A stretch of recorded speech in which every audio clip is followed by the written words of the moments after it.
Chapter 1330. Scarlet Wing's physique was gigantic, occupying an entire demonic palace. He stood there and inclined his head, staring at the young man in the air. Within his eyes, terrifying flames could be seen gushing forth. Qin Wentian's expression turned cold. He stretched out his hand and directly grabbed the divine weapon. His eyes also turned sharp as he stared at Scarlet Wing. The experts on the city walls all froze when they saw this scene. All of them had looks of disbelief on their faces. What was going on? Did Scarlet Wing go crazy today? He actually knelt before this fellow?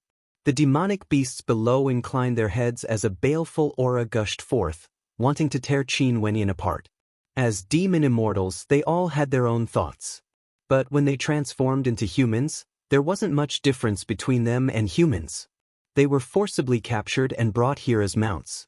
One could very well imagine how these demon immortals felt in their hearts. They wanted nothing more than to slaughter their way out and tear these humans apart. Naturally, there were many rebellions that occurred here. However, all of them were suppressed by iron and blood, using extremely cruel methods. What's going on? Wan Zhuqing also rushed over. When he learned that Wan Yao invited Qin Wentian here, he felt that something was amiss and immediately rushed over. After that, when he saw the scene before him, his heart shuddered with trepidation. With a flash, Qin Wentian soared forward, heading straight for the gigantic scarlet-winged demonic beast. Sister Miaoyan, we only told this man to serve Scarlet Wing. I wonder what methods he used to make Scarlet Wing act like this. Wan Yao seemed somewhat nervous. When Wan Miaoyan's gaze swept over, the demonic beasts all lowered their heads. Qin Wentian felt a little bewildered when he saw this scene. Seems like Wan Miaoyan's prestige in the Wan clan wasn't ordinary. The words of the young man were filled with mockery. Telling Qin Wentian to feed a demonic beast was an extremely despicable thing to do. However, when this man came to the Wan clan, he made everyone go out to welcome him. This caused many people to feel extremely unhappy. After speaking, he left together with Qin Wentian. On the way, Wan Zhuqing bitterly smiled at Qin Wentian as he shook his head. Luckily Miaoyan didn't hold this against you. You almost got harmed by Yao. In the future, if she invites you again, just ignore it. Just wait until it's time to move out and we can head to the royal capital together. Although third uncle allowed you to come along, if you don't prove your strength, there's no need for our Wan clan to bring you along. Wan Yao's voice was cold as she stared ahead. When they saw Qin Wentian floating forward, the people on the city wall all revealed gloating expressions. Controlling red wings? Courting death. After speaking, she flew away. Crimson Wing roared and tossed Qin Wentian off. Qin Wentian's silhouette flashed, only to see Crimson Wing leaving together with Wan Miaoyan. Before this woman, Crimson Wing was like a tamed sheep. Kneel. Qin Wentian coldly transmitted his voice, his words ringing out in Crimson Wing's mind. A look of terror flashed in Crimson Wing's eyes as his body involuntarily trembled. With a loud thud, his gigantic body directly prostrated on the ground. Terror filled his heart. How could this be? He actually felt an intense fear and a desire to submit. Third uncle, you invited this man to the Wan clan, but this man doesn't know the immensity of the heavens and earth. I wonder what methods he used to make Crimson Wing behave like this. Why are you still not kneeling and apologizing? Wan Yao icily spoke, pushing all the blame onto Qin Wentian. Qin Wentian laughed silently. Most probably, the Wan clan thought that he had a favor to ask of them. He had too many methods to head there himself. Initially, he wanted to leave, but Wan Zhuqing urged him to stay. But since they wanted to see him taming demonic beasts, he might as well let them watch. These people, including Wan Yao, were all afraid of her. An instant later, Wan Miaoyan turned and left, leaving behind a cold voice. This time around, I will give face to third uncle. But if there's a next time, don't blame me for being impolite. You are the one messing around, right? Wan Zhuqing was somewhat unhappy. He stared at Wan Miaoyan and spoke. Miaoyan, right now, Brother Qin shouldn't know that I'm the one who invited him to the Wan clan. I'm planning to let him follow you and Yiming so that you can take care of each other. Crimson Wing snorted. He stood up, as though he also felt an innate fear towards Wan Miaoyan. These two were people he couldn't afford to offend. I told you to kneel. Qin Wenyan transmitted his voice again. His eyes gleamed with a blood-colored light, resembling a true demon king. A blood-colored bolt of lightning directly shot into Crimson Wing's eyes. Crimson Wing actually knelt to the ground and lowered his head. His entire body trembled uncontrollably, appearing extremely terrified. Wan Miaoyan remained silent, her expression was as cold as ever. She glanced at Qin Wenyan again before calling out to her mount, "Crimson Wing. Brother Qin is a guest, how can you speak in such a manner?" Wan Yao coldly spoke, causing the laughter of everyone to stop. Wan Yao turned her gaze to Qin Wenyan, pointing to a demonic beast far away. Over there was a greater demon whose entire body was bathed in flames. This was a variation-type demon immortal that had the body of a tiger or leopard and the wings of a bird. Its entire body was fiery red and its eyes were extremely terrifying, as though they could shoot out flames. When everyone heard Wan Yao's words, expressions of interest appeared on their faces. They knew that Wan Yao intentionally wanted to probe Qin Wentian's strength. Before this, he came here in such a domineering manner, the entire Skyflame clan came out to welcome him. Now, she even wanted to bring him to the Dark North Immortal Mountain. However, because of Wan Zhuqing, everyone didn't dare to say anything. But if Qin Wentian's strength wasn't enough and he died in the hands of a demonic beast, he couldn't blame them. That's Sister Miaoyan's demonic beast mount, Crimson Wing. If you want to head to the Dark North Immortal Mountain, you have to prove your strength first. If you can control this demonic beast, you can come with us. Wan Yao pointed to the demonic beast as she spoke. Scram, don't make me act personally. A voice filled with killing intent rang out in Qin Wentian's mind. It was actually a voice transmission. Qin Wentian stared at the Crimson Wing. This fellow could be considered the one with the best treatment. This figure had an extraordinary bearing and was extremely handsome. His face was filled with coldness, and when he glanced at his mount, Crimson Wing, his expression turned even colder. In addition, the demonic beast he fed was Wan Miaoyan's demonic beast mount. It wouldn't be a humiliation to him. Many people were waiting for such an opportunity to get closer to Wan Miaoyan. After that, the people of the Wan clan could only do their best to serve her. How would they dare to make the Crimson Wing kneel and stand on its back? Although she and Yiming are the two great geniuses of our Wan clan, in truth, the old patriarch favors Miaoyan more. Her talent is much higher compared to Yiming. As for how strong she is now, I'm not too sure. Wan Zhuqing shook his head. Qin Wentian didn't say anything more. Is Wan Miaoyan really so powerful? Qin Wentian casually smiled. It was like Wan Zhuqing was certain that if Wan Miaoyan was to be calculative, he would definitely be in a miserable state. Ooh! Wan Zhuqing heaved a sigh of relief. Clearly, he was worried that Wan Miaoyan would really act against Qin Wentian. If that's the case, he would truly be letting down Qin Wentian. Everyone was still as silent as cicadas in winter. Even Wan Zhuqing, the third uncle of the Wan clan, couldn't compare to Wan Miaoyan. Wan Miaoyan was someone the old patriarch regarded highly and might be another immortal king of the Wan clan. From this, one could very well imagine her status. What? You don't even dare to ride on a demonic beast? You still want to head to the Dark North Immortal Mountain? Someone crossed his arms in front of his chest as he mocked. Back then, there was a direct descendant of the Wan clan who approached Crimson Wing, causing Crimson Wing to be enraged. That descendant brought some people over to beat Crimson Wing up. When Wan Miaoyan learned of this, she returned a tooth for a tooth, beating up those who acted against Crimson Wing. All of them were heavily injured, causing the people of the Wan clan to shudder. Nobody dared to help those who were beaten up. Wan Miaoyan said that only she could control her mount. Only you are qualified to stand on the mount of Sister Miaoyan. Wan Yao coldly spoke.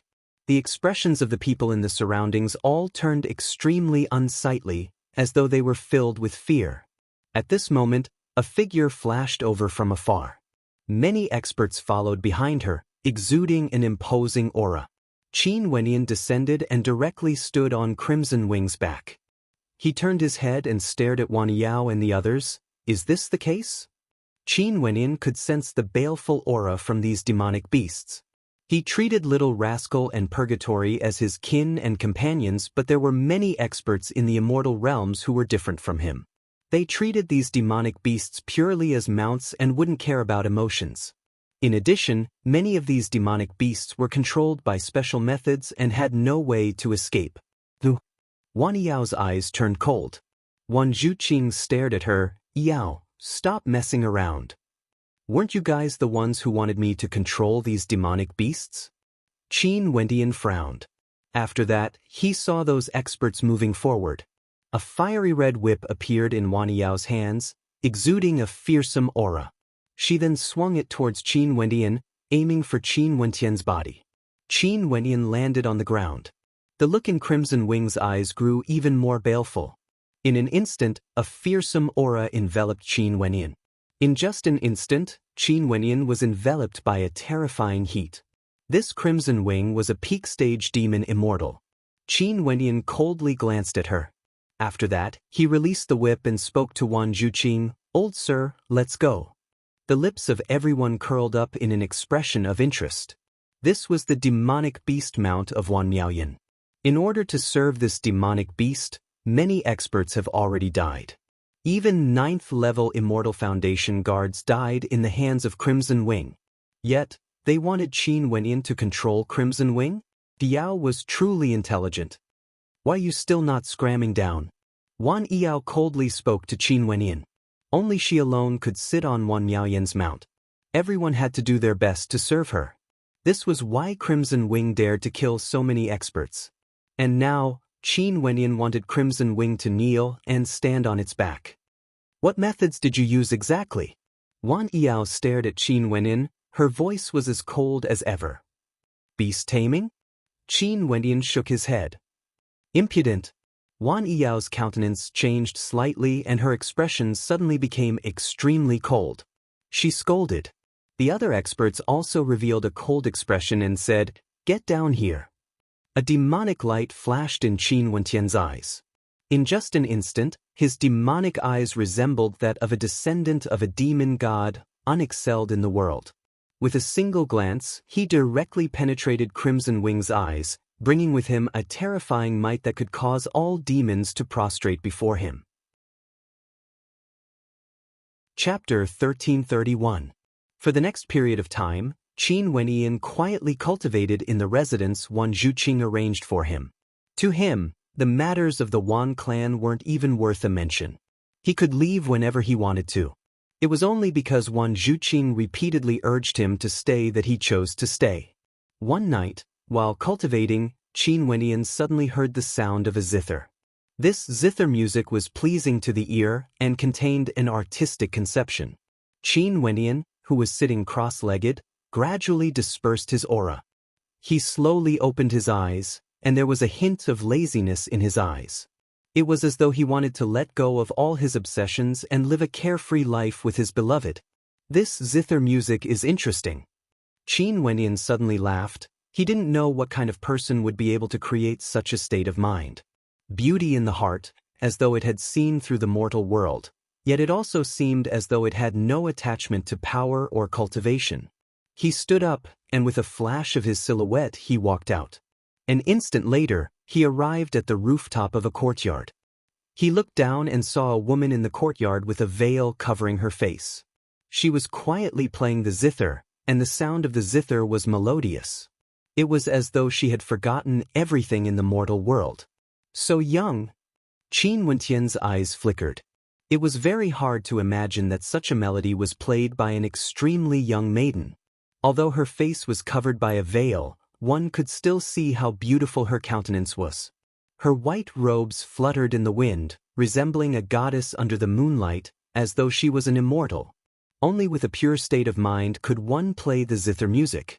Qin Wendian sighed in his heart. He lay on the roof and listened quietly, not making a single sound. Even when the ethereal zither music gradually dissipated, he was still lying there lazily, as though he was enjoying it very much. Is it impolite to peep at her like this? A gentle and elegant voice drifted over. Qin Wendian slowly opened his eyes as he sat up. He stared at the maiden and smiled. I was influenced by the zither music and couldn't control my emotions. I apologize for my rudeness, please forgive me. Since you know it's impolite, why didn't you leave? The woman asked softly. Your zither music is out of this world. You seem to yearn for this path and you don't like to cultivate. Why is your cultivation so high? Qin Wendian smiled and said, the people in the residence say that Wan Miaoyan and Wan Yiming are the two great geniuses of the Wan clan. However, I can see that Mrs. Cultivation is on par with them and the attainments you've shown in your zither music are also very deep. Your talent shouldn't be any worse than theirs. I'm a little curious. The beautiful eyes of the woman flashed with a strange light. Inclining her head, her pure and flawless eyes stared at Qin Wenyin who was on the roof as she replied, I don't like to cultivate, there's no meaning in such a comparison. It's just that the majority of the people in the manor hate my zither music. Since you can see through my cultivation base with a single glance, your cultivation base shouldn't be weak. Why would you be attracted by my music? Because I don't like cultivation either. Qin Wendian smiled. Cultivation has always been a very boring thing. If you can immerse yourself in something you like to do, to play the zither, to write a book, to travel the world with the person you love, that is the true beauty of the world. The woman glanced at Qin Wenyin in astonishment and smiled. How can it be so beautiful? Therefore, I have no choice but to cultivate. Even though cultivation is a boring thing, it is what I pursue. My obsession is strong because there are many beautiful things in the world that can only be realized through cultivation. Qin Wendian shrugged. The woman stared at him. Did this person understand what she was trying to express in her music? In that case, you still like to cultivate. The woman smiled and stared at Qin Wenyin. My name is Yin. You live up to your name. My name is Qin Wendian. Smiling, Qin Wenyin bid his farewell. I apologize for disturbing you. Goodbye. After that, his silhouette flickered as he left this place. During this period of time in the Wan clan, Qin Wenyin would often listen to the music of the zither. He enjoyed it quite a bit. One day, Wan Zhuqing came and asked Qin Wendian, Are you used to this place? It's all right, it's just that I'm often disturbed by the music. Qin Wendian smiled as he stared at Wan Zhuqing. His words caused Wan Zhuqing's expression to change. You don't like the music of the zither as well? Qin Wenyin smiled at Wan Zhuqing, causing Wan Zhuqing to smile bitterly and shake his head. This music is quite interesting. You arranged for me to be here because you want me to get in touch with a soulmate, right? Qin Wendian said with a smile. How could he not know what Wan Zhuqing was thinking? Wan Zhuqing started. After that, he smiled. Brother Qin, to tell you the truth, Yin is my daughter. This time around, I kept trying to persuade you to stay in the Wan clan because I have my own selfish motives. You should know that my cultivation base is weak. Although I'm an elder, even Yao wouldn't respect me.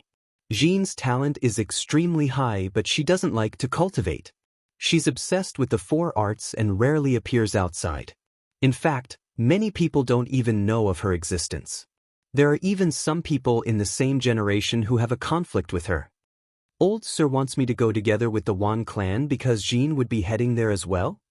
Qin Wendian smiled, instantly understanding Wan Zhuqing's intentions. Yes, the Dark North Immortal Mountain is an opportunity for Jin. I've already persuaded her to go, but I'm worried that she might suffer some losses on the way there. It would be difficult for her to rely on the younger generations of the Wan clan to take care of her. Hence, I wish to travel together with Brother Qin so that we can take care of each other. Naturally, if Brother Qin doesn't like it, just pretend that I didn't say anything. If Brother Qin blames me for being selfish and wants to leave, I will send you off. Wan Zhuqing sincerely spoke. Qin Wendian silently mused. Just like what he said to Jin back then, the beauty of the world can only be realized through the path of cultivation. Wan Zhuqing loved his daughter, but he also knew that his strength was weak. Even as an elder, his status wasn't high and he had to ask an outsider like him to take care of his daughter. Most probably he felt helpless. Okay. Qin Wendian smiled and nodded. Wan Zhuqing didn't expect Qin Wendian to agree so straightforwardly. A look of joy appeared on his face as he spoke. I thank Brother Qin. I will go with you on this trip as well. Getting rid of Brother Qin is also a way for us to take care of each other. If we really encounter any unfathomable dangers, Brother Qin can just leave on your own. Qin Wenyan nodded lightly and didn't say anything. Wan Zhuqing clasped his hands. Brother Qin, rest well. The day of departure is nearing. At that time, I will come back to invite Brother Qin to go with me. Anichim, Qin Wenyan nodded. Wan Zhuqing then left. Staring at his departing back, Qin Wenyan smiled. Everyone has their own selfish motives. He naturally wouldn't mind Wan Zhuqing's little thoughts. It was fine as long as Wan Zhuqing was honest. In any case, Fairy Yuxia was also an interesting character. Several days later, outside the Wan clan's manor, many experts gathered. These were all elites of the Wan clan, and they were all preparing to escort the young masters and young mistresses of the Wan clan to the royal capital of the Hokage Sengoku Kingdom. The journey was extremely long and they would need to rely on teleportation arrays. Initially, the young masters and young mistresses could head there alone, but because their destination was the incomparably powerful royal capital, the old master of the Wan clan was worried and sent people to escort them. In the crowd, Crimson Wing's physique was incomparably gigantic. Wan Miaoyan stood on top of Crimson Wing, exuding an unexcelled aura. Wan Yiming stood on a powerful flame dragon formed from astral energy, exuding an incomparably imposing aura. The two of them were in the center of the crowd, and there were many peak-stage Immortal Foundation elders of the Wan clan as guards. There was also the second brother of the Wan clan personally guarding them. He glanced at his beloved daughter Wan Miaoyan as a smile appeared on his face. The Dark North Immortal Mountain, he hoped that Miaoyan would have a chance to break through to the Immortal King realm. At the borders, there was a sedan pulled by demonic beasts. The sedan was extremely large and the interior was as comfortable as a room. A veiled maiden quietly sat within. Wan Zhuqing and Qin Wenyan were there as well. Move out. At this moment, Wan Miaoyan's father, Wan Qingyun, gave the order. A moment later, a group of experts soared into the air, flying towards the royal capital. Inside the sedan, Qin Wenyan smiled at the maiden before him. Miss Jin, why do you like to wear a veil? I'm used to it. Jin spoke in a light voice. With a wave of her hand, she took out a brush, ink, paper and inkstone and actually started to paint in the sedan. Just like what Wan Zhuqing said, she liked the four arts. Lifting her brush, she casually drew as a portrait of a person appeared. Qin Wenyan stared at the outline as he started. So it turned out that the person in the portrait was actually him. When the portrait was completed, a handsome young man with a gentle and refined demeanor appeared. This young man looked exactly the same as him, extremely miraculous. Miss Yin is not only skilled in the zither, your painting skills are shocking as well. Qin Wenyan sighed. The him in the portrait seemed to be alive, exuding a divine charm. In fact, there was even a faint smile on his face, as though he wanted to walk out from the portrait. Sir Qin, please excuse me. Yin spoke in a light voice. Actually, cultivation is extremely wondrous. The myriad Daos of the myriad of Daos are all interconnected. Miss Jean doesn't like to cultivate, yet her talent is extremely high. Some might not understand, but to me, it's only natural. Her heart is pure and flawless, and she has high attainments in both the zither and painting. If Miss Jean were to cultivate in divine inscriptions, her talent would definitely be extremely high as well. Qin Wenyan smiled. Wan Zhuqing's eyes gleamed with sharpness. Qin Wenyan's words seemed simple, yet they were all connected to the logic of cultivation, causing him to feel enlightened. In addition, he recalled an incident that happened many years ago, causing him to be filled with admiration for Qin Wenyan.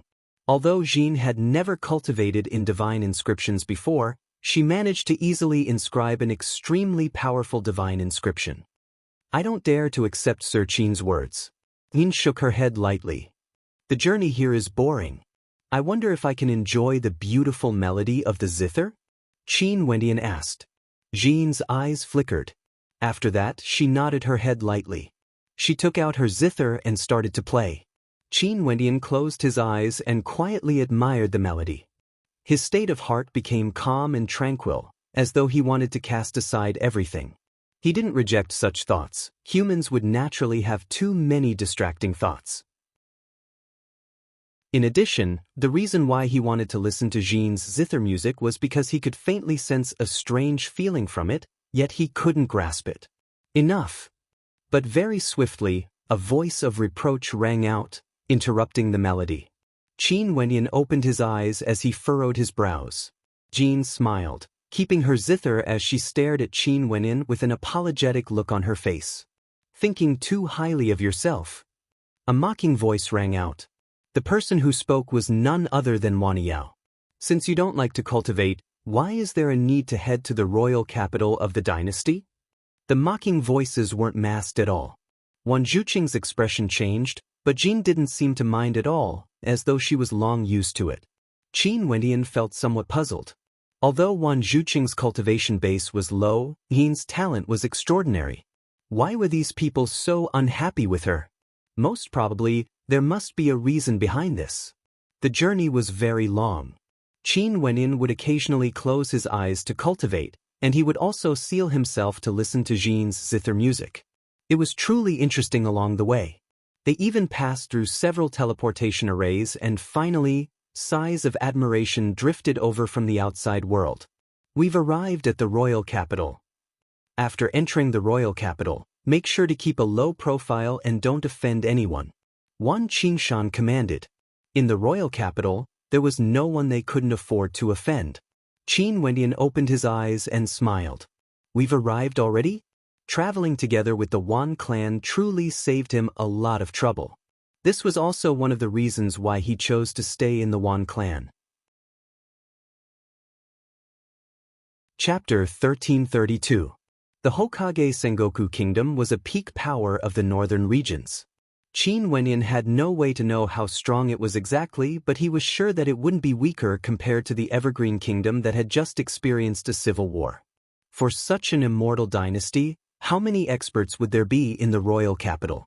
No wonder Wan Qingshan gave the order not to offend anyone. The Skyflame city they were in was merely an insignificant little city to the royal capital. An immortal king clan might be able to reign supreme in Skyflame city, but over here, any immortal king would be able to easily destroy them. The people of the Wan clan all had looks of curiosity and excitement on their faces, surveying this majestic royal capital. Each and every street was like a winding dragon, majestic and majestic. The people here were all at the immortal foundation realm, and there were many immortal kings here. There were even immortal kings passing by them. Only in the sedan, Jean was still focused on her painting. There were no distractions in her heart, as though she didn't have much interest in this majestic royal capital. Uncle Wan, there's something I don't understand. Qin Wenyan spoke to Wan Zhuqing. During the journey here, the two of them were already very familiar with each other. Qin Wenyan also became much closer to him, directly referring to him as Uncle Wan. I know what you are puzzled about. There's no need to hide this. You should know the temperament of this lassie. She stands aloof from worldly affairs. In Skyflame City, there are a few major powers as strong as the Wan clan, and there would often be conflicts between the younger generations. However, when the Wan clan hoped that Jean would fight for the Wan clan, this lass actually didn't act at all. You should understand now, right? Wan Zhuqing bitterly smiled as he shook his head. Qin Wenyan was astonished.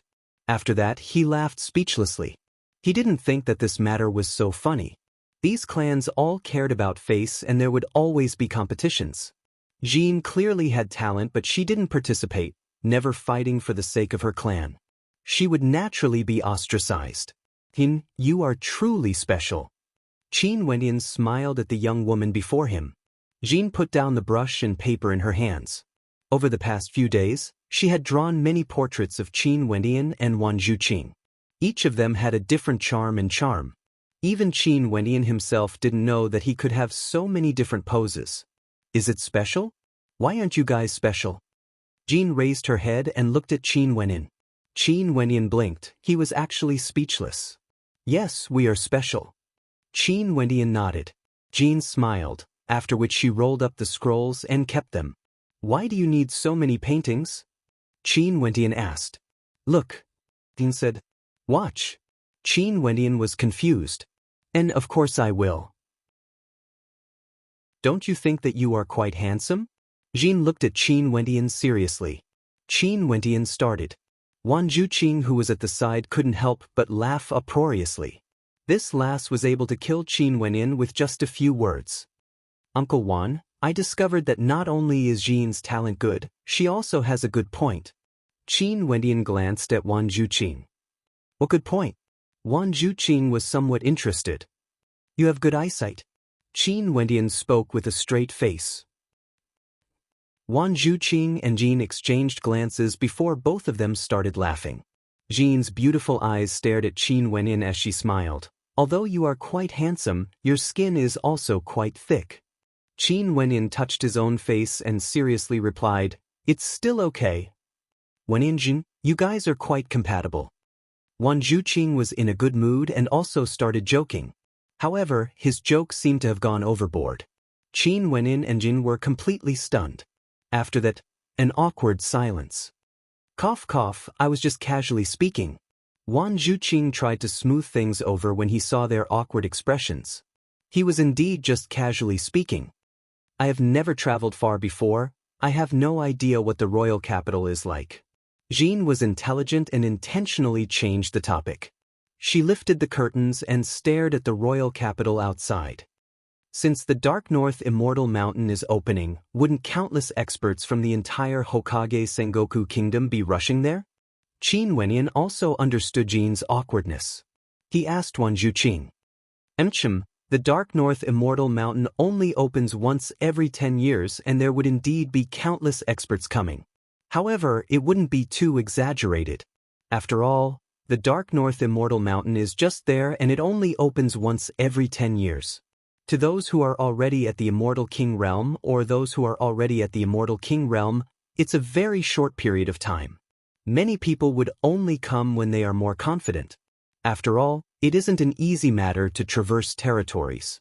That's right, even if you miss it, it would only be 10 years. However, there should be many people at the same cultivation realm in the Hokage Sengoku Kingdom.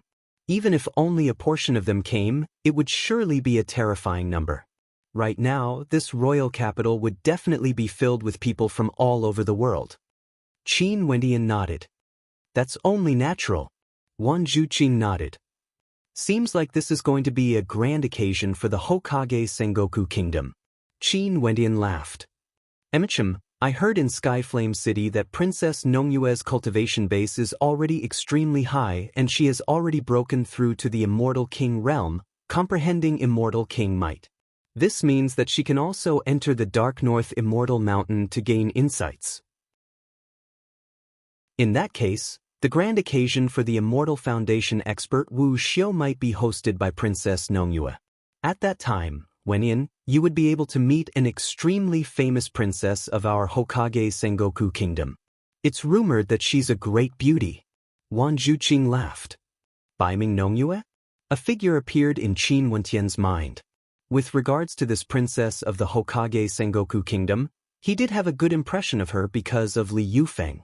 That couple was also a very interesting couple. She's indeed a beauty, but she already has someone in her heart. Qin Wendian spoke. Wan Juqing stared at Qin Wendian as he furrowed his brows. He then smiled. Wendian, you speak as though you have met Princess Nongyue before. As for the person in her heart, I've never heard of him before. Why don't you tell me about him? The saint child of the 100 Refinements sect, Li Yufeng. Qin Wendian laughed. You have actually heard of the name of the saint child of the 100 Refinements sect before? Seems like I'm truly ignorant. Wan Juqing naturally knew of the 100 Refinements sect. They were also a peak power of the northern regions and were neighbors to the Hokage Sengoku Kingdom. As for the saint child and Li Yufeng, he wasn't very clear about them. After all, this wasn't something related to the Hokage Sengoku Kingdom. Qin Wendian saw Wan Juqing staring at him. He then asked, What's wrong? You are truly good at joking. You speak as though you really know about it. Wan Juqing laughed. Qin Wendian blinked his eyes and laughed as well, but he didn't explain anything. After all, to Wan Juqing, regardless of Baiming Nongyue or the saint child of the 100 Refinements sect, they were all characters above the clouds. No matter how good Qin Wentian's talent was, he was merely a minor character in front of them. How would a minor character know about matters above the clouds? Are you joking? Shameless is the correct word. Outside, a mocking voice drifted over. These two are truly interesting. One thinks he's aloof and virtuous, while the other is even more laughable. He actually used Princess Nongyue and the Saint Child of the 100 Refinements sect to raise himself up. How shameless. Third uncle, you are right, the two of them are truly compatible. This voice belonged to Wan Yao. Clearly, she had been eavesdropping on the conversation inside. Wan Zhuqing's expression changed. Yao, don't speak nonsense. Third uncle, do you think I'm wrong? In that case, why don't you ask the others? Wan Yao coldly laughed. Many people outside started laughing as well.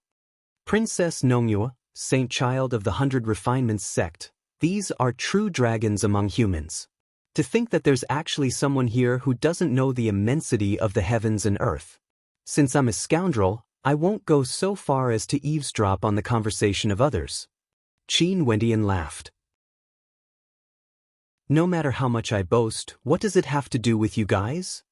Since you are a guard of my Wan clan, you naturally have something to do with it. You actually still have the face to sit in the sedan? How shameless. Wan Yao spoke again. Yao, you are too much. Wentian is my guest. Do you want to question my arrangements? Wan Zhuqing coldly spoke. At the same time, he patted Qin Wentian on his shoulder, indicating for him not to argue pointlessly and to endure it for now. Third uncle, since you are so protective of an outsider, what else can I say? Wan Yao coldly snorted. At this moment, outside the royal capital, another group of experts entered. This group of experts was extremely majestic, and the people in the lead all exuded an extraordinary aura. This was especially so for a young man with sword-like eyebrows and starry eyes.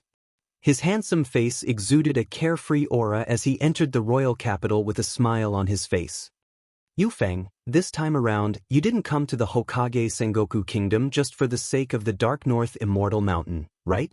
I heard that this time around, Baiming Nongyue might be the host of the banquet.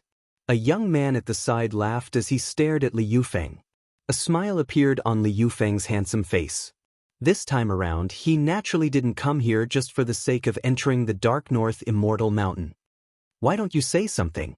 Are you preparing to come to the Hokage Sengoku Kingdom to propose marriage? The young man at the side laughed. If I came here just like that, would the Hokage Sengoku Kingdom agree to it? Li Yufeng laughed. That's hard to say. Maybe the emperor of the dynasty saw your talent and directly wanted to recruit you as his son-in-law, agreeing to this marriage. You really know how to think. Li Yufeng spoke. It's rumored that Baiming Nongyue's elder sister, Princess Kitamura, is a supreme beauty, famous throughout the northern regions. However, I've never seen her countenance before. Sadly, she's still in the Tiandao Sacred Academy. Seems like I won't have a chance to see her.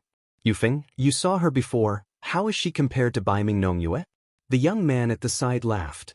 If we are comparing beauty, Princess Kitamura is more outstanding.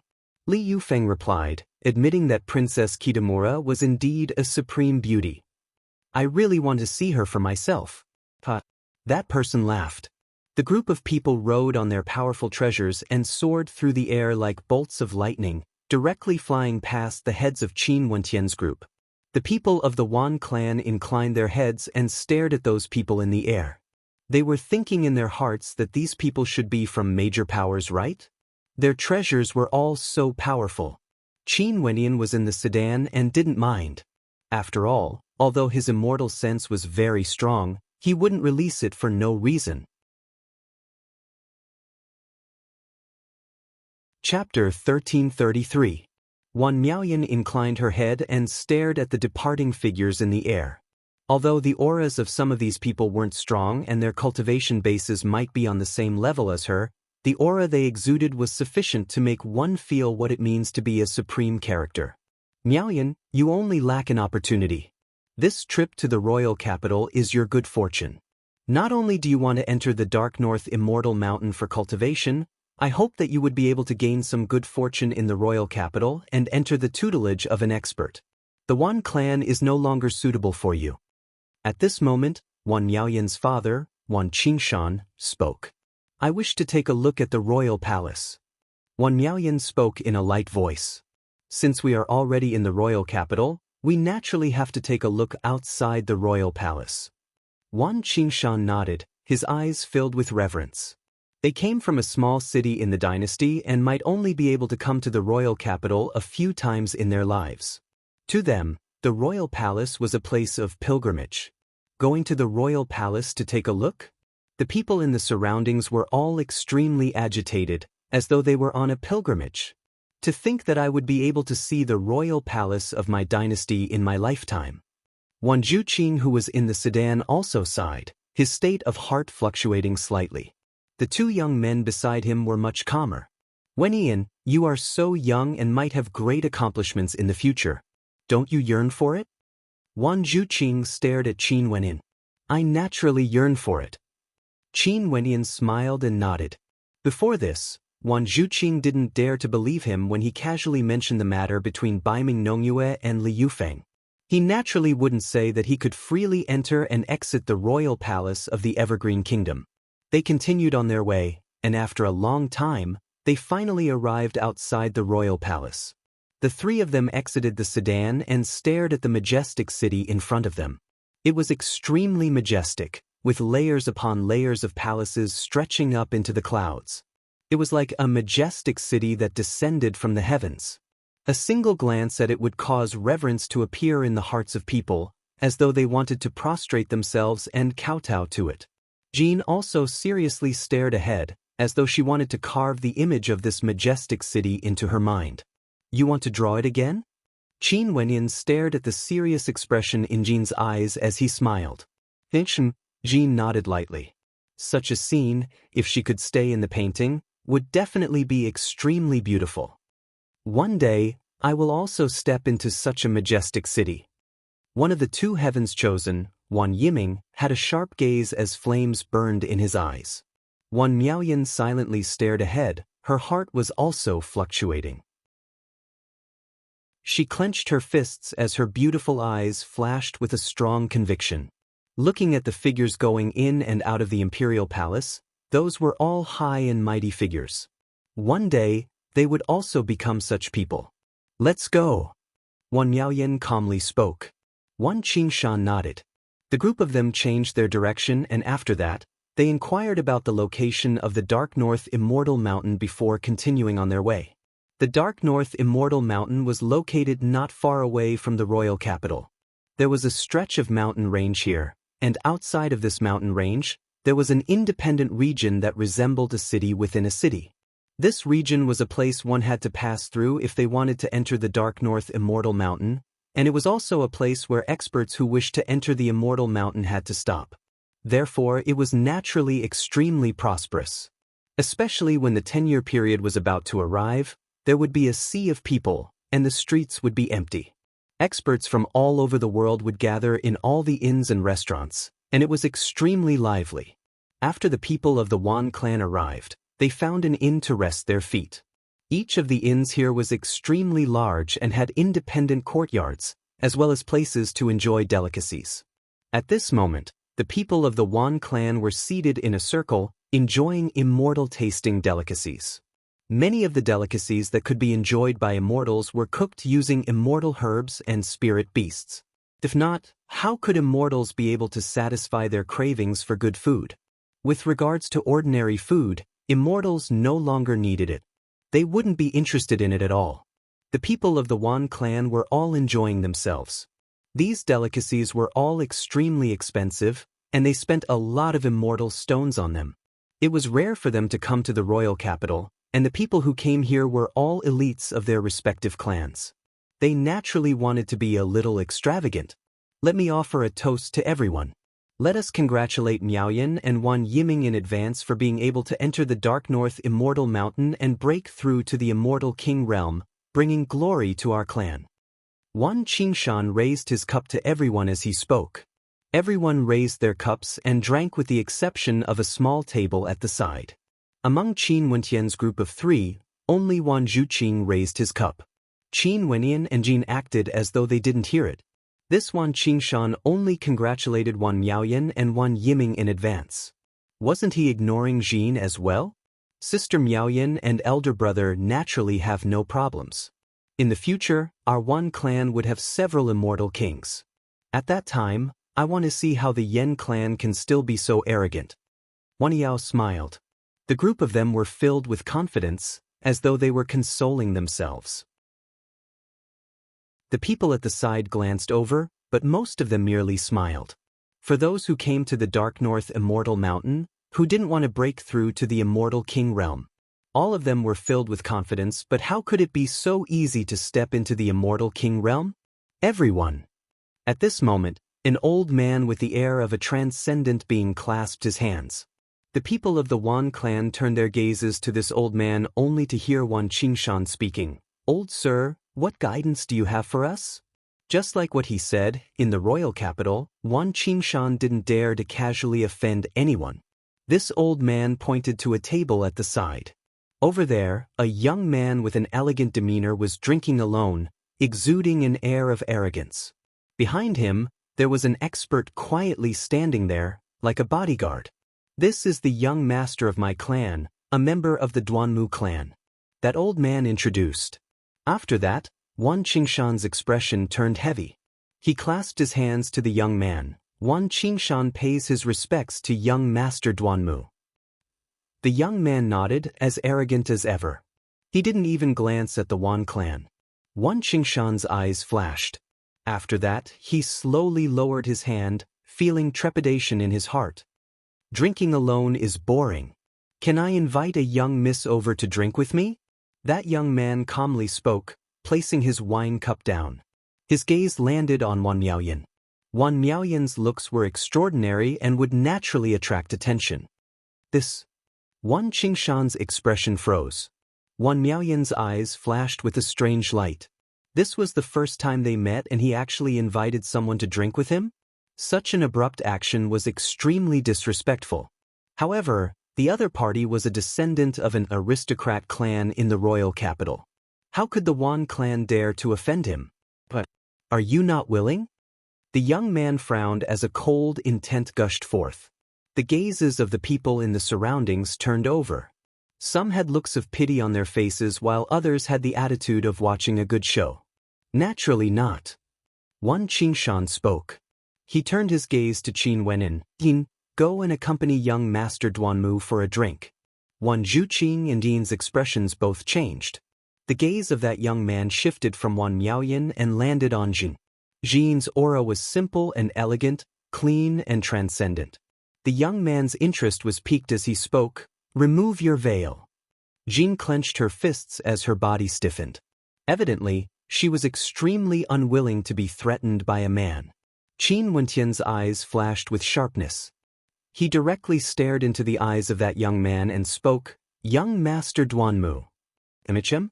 The young man glanced at Qin Wenyan as he frowned. "Did I speak to you?" "I only wish to ask what sort of aristocrat clan is the Duanmu clan in the royal capital? Is it an immortal emperor aristocrat clan or an immortal king aristocrat clan?" Qin Wenyan laughed.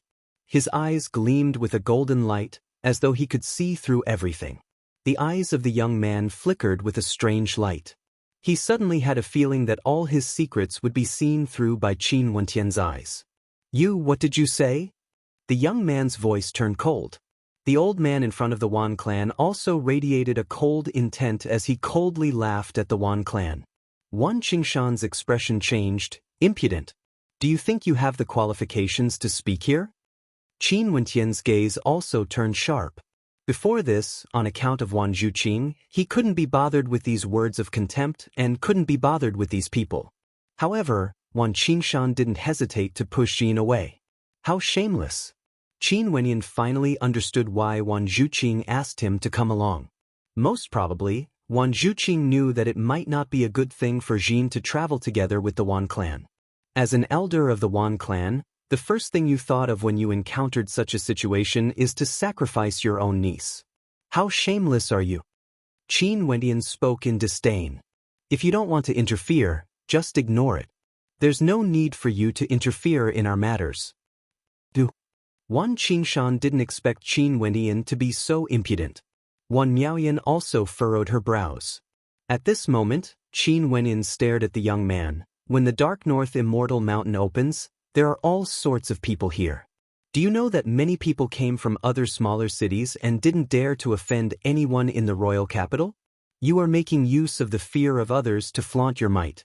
Very smart. If there are people who were frightened and fainted, wouldn't your next step be to send them away with you? The expression of the young man changed. He stared at Qin Wenyan. What are you talking about? Qin Wenyan's lips curled up in a cold smile. Abruptly, a cold intent gushed forth as he roared, "Scram!" This voice was like thunder, causing many tables to buzz. The young man's heart pounded violently. He was frightened by Qin Wenyan's gaze as his expression turned unsightly. Very well, just wait. The young man stood up, leaving behind a domineering voice. After that, he brought his guards and left, causing everyone to be taken aback. Since when is it your turn to interfere in the matters of my Wan clan? Wan Miaoyan frowned when she saw the young man leaving. If this young man truly had a powerful background, wouldn't her Wan clan be implicated? There's no need for me to interfere. Why didn't you directly accompany them earlier? Qin Wenyan stared at Wan Miaoyan as he calmly spoke. Impudent. Wan Miaoyan's voice was extremely cold. But just as she spoke, she discovered that the young man had already retreated back to where they stood. In front of them, a few figures appeared. Everyone, Junior has unintentionally offended all of you. Please forgive me. The young man's expression was extremely complicated as he clasped his hands. Before this, there were already many incidents of beautiful women being harmed in this region. You were the one who did it, right? At this moment, a young man who had been silent all this while calmly spoke, causing the gazes of everyone to turn over. I don't understand what you are talking about. That person naturally denied. It's fine even if you deny it. Since you dared to borrow the name of my Duanmu clan, you should know the ending. The young man calmly spoke. He slowly stood up and turned around. After that, everyone saw a handsome countenance that exuded an extraordinary aura. Young master. Those who forced the young man back bowed in unison, causing the countenance of the fake young man to turn pale. It's really the young master of the Duanmu clan. This time around, the people at the various tables all felt their hearts trembling. Who would have thought that there would be such a coincidence? The fake young master actually encountered the real young master of the Duanmu clan. This was simply a dead end. Chapter 1334. That fake young man had a fascinating expression on his face. He was proficient in the art of disguise, and right now, the appearance he was using was also fake. Every time he succeeded in impersonating someone, he would immediately change his identity and act extremely cautiously. In addition, he knew that there were many outsiders in this region. He was extremely clear about the thoughts of these outsiders, and they wouldn't dare to act recklessly or offend others. They couldn't afford to offend the major powers of the royal capital. Hence, he would naturally act cautiously. As long as he disguised himself well and was a little more domineering, he would be able to easily succeed. Even if he failed, he would still be able to leave easily. For example, this time, he heard the people of the Wan clan chatting. Wan Yao said that in the future, there would be several immortal kings in the Wan clan, and she was extremely excited. Clearly, this was a foreign immortal king power, and he didn't expect that his plan would be foiled by Qin Wenyan. But it didn't matter, he could just leave. What's worse was that this fake young man encountered a real expert from the Duanmu clan. His expression changed. After that, with a thud, he directly knelt on the ground and kowtowed to the young man. I have eyes but failed to see. Young Master Duanmu, please spare my life. Clean this up cleanly. The young man from Duanmu clan calmly spoke. Momentarily, those experts who were blocking the way nodded their heads. After which, a terrifying aura gushed forth as several of them acted at the same time. In an instant, several terrifying finger strikes blasted out, directly landing on the young man kneeling on the ground as well as his guards. Those people didn't even have the time to react before they were all annihilated. All of them are immortal kings. The hearts of everyone trembled. Killing without leaving any traces? They directly carried the corpses away, and just like what the young man from the Duanmu clan said, they cleaned up the area cleanly. How tyrannical! Wan Yao sighed, her beautiful eyes staring at the young man from the Duanmu clan. This was what a true major character was like, direct and tyrannical. The people of the Wan clan all had a look of respect in their eyes when they stared at the young man from the Duanmu clan. A true major character truly had extraordinary demeanor, deciding the life and death of others with a single word. At this moment, the Duanmu young man turned to look at Qin Wenyin and said calmly, "Previously, you asked me what kind of power the Duanmu clan is. In any case, no matter what kind of power it is, it's not something you can imagine." Qin Wenyan's eyes flashed. He didn't expect that earlier when he saw through the young man's scheme and asked if the Duanmu aristocrat clan was an immortal king power or an immortal emperor power, the true young lord of the Duanmu aristocrat clan would feel extremely unhappy when he heard it. Qin Wenyin felt that Qin Wenyin was ignorant and inexperienced. Hence, Qin Wenyin intentionally replied to Qin Wenyin. As expected, descendants from major clans would naturally be more arrogant. That's only natural. I hope young Master Duanmu can forgive this brat's arrogant words. Wan Qingshan quickly apologized and raised his cup. "Thank you, young Master Duanmu, for helping me out this time. I'm very grateful." As he spoke, he downed the wine in his cup in one gulp. He didn't dare to propose a toast because he didn't have the qualifications to do so. The spectators all laughed. This was the difference between major characters and minor characters. Earlier, the impostor was able to deceive the Wan clan because the Wan clan was a minor character. They didn't dare to offend anyone and didn't even dare to probe the impostor's identity. They could only obediently sacrifice one person to save everyone else. Luckily, there was still a more powerful young man in the Wan clan who managed to chase the impostor away. However, this young man didn't receive the treatment of a hero. On the contrary, the beautiful young woman coldly said that there was no need for Qin Wenyin to interfere. The people of the Wan clan also blamed Qin Wenyin for being a busybody. But now, young Master Duanmu stood out and the people of the Wan clan immediately bowed respectfully, thanking him. Could it be that the person they should be grateful to wasn't the young man who came together with them? At this moment, the arrogance of major characters and the flattery and humility of minor characters were all clearly displayed. Qin Wenyin could naturally see through all of this. From his particle world until now, he had experienced the sorrow of being a minor character and also the glory of being a major character. What had he not experienced before? Although the Wan clan could be considered a hegemon in Skyflame City, the humbleness in their bones could still be clearly seen here. These people made him feel pity, but naturally he also hated them. How boring! Qin Wenyin smiled at Jin as he shook his head lightly. "You can still laugh?" Jin's beautiful eyes flashed with a smile. "Others are boring, but I can't be too boring myself. In addition, at the very least, there's an interesting beauty before me." Qin Wenyin laughed suavely, not caring about the atmosphere at all. The Wan clan was a minor character and naturally, they wouldn't dare to speak carelessly. But he was different. So what if the Duanmu clan was an immortal emperor-ranked power? What did this have to do with him? Let alone people from immortal emperor-ranked powers, even immortal emperors themselves wanted to kill him. Why would he care about the attitude of a junior from an immortal emperor-ranked power? Am I interesting? Jin blinked her eyes. You are much more interesting than them. Qin Wendian laughed. Enough. Only to hear Wan Miaoyan coldly berating, "Before this, for the sake of third uncle, I didn't hold it against you for the matter with Crimson Wing. Since you came here with my Wan clan, you should act according to the orders of my Wan clan. Now that you are acting so recklessly here, it's fine if something happens to you.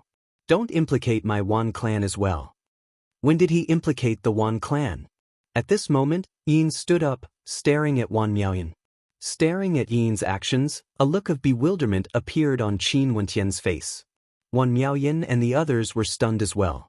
Jin, who had always stood aloof from worldly affairs, was actually going to fight now. However, for the sake of the Wan clan, she didn't fight before. But now, for the sake of an outsider, she actually wanted to fight against the Wan clan. Third brother, what a good daughter you taught. Wan Qingshan coldly spoke, his words causing Wan Zhuqing's expression to change. In truth, earlier when Wan Qingshan chose to sacrifice Jin so easily, how could he not be infuriated? It was just that he had been enduring it.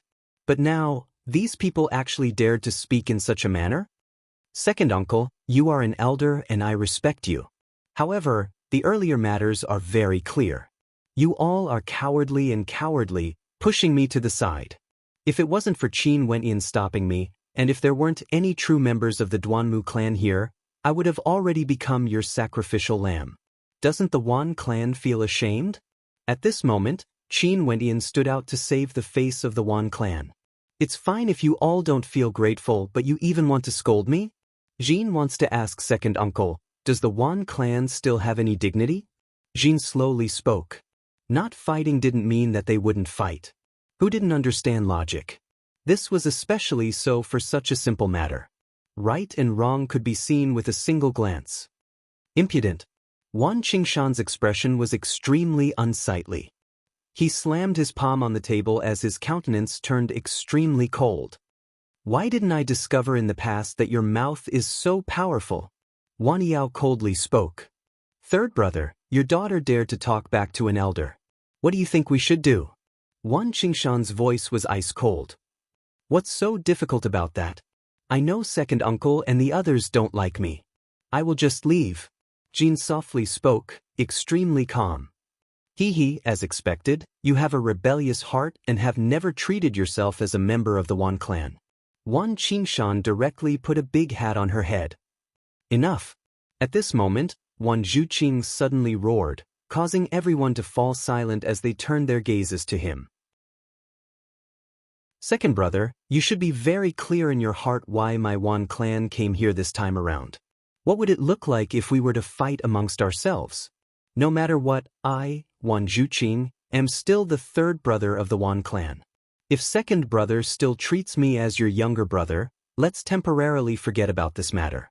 Everything will be decided after we return to the Wan clan. Wan Zhuqing spoke in a loud voice. Wan Qingshan's eyes were cold as he spoke. Since third brother said this, I will temporarily forget about this matter. After we return to the Wan clan, the clan will naturally decide what to do. But as for that little friend of yours, it's best that she doesn't meddle in other people's business. If not, don't blame me for being impolite. If it doesn't implicate Jin, I can't be bothered to care about the matters of your Wan clan. Qin Wenyin sat there, calmly speaking as though everything had nothing to do with him. Let's go back and rest. Jin nodded lightly. After that, the two of them stood up and left. Siding with an outsider so quickly. But what's the difference between this man and that swindler from before? Third brother, you better watch over your daughter. Wan Qingshan coldly mocked. Wan Zhuqing unhappily flicked his sleeves and left. In the courtyard where Jin was staying, the melodious sound of a zither rang out, instantly blowing away all his worries. The boring matters earlier were all forgotten by Qin Wenyin. He quietly laid down on the pillar of the pavilion opposite Jin, listening to this otherworldly zither music, forgetting about cultivation and relaxing himself. After the song ended, Qin Wentian's eyes were still closed but a smile appeared on his face. My mood is much better now. How can a place like the Wan clan have such a wondrous woman like you? How can I be considered a wondrous woman? Yin shook her head lightly. How can you not be considered?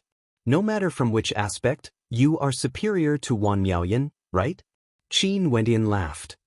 Wan Miaoyan is the #1 genius and #1 beauty of our Wan clan. Yin spoke in a light voice. I can't be sure of your talent, but at the very least, in terms of beauty, you are definitely much more beautiful than her. Qin Wendian laughed. Jin started. She stared at Qin Wenyin. You haven't even seen it before, how would you know? Intuition. Qin Wenyin continued to lie there with his eyes closed. Maybe your intuition isn't right. Jin's voice was still as gentle as ever.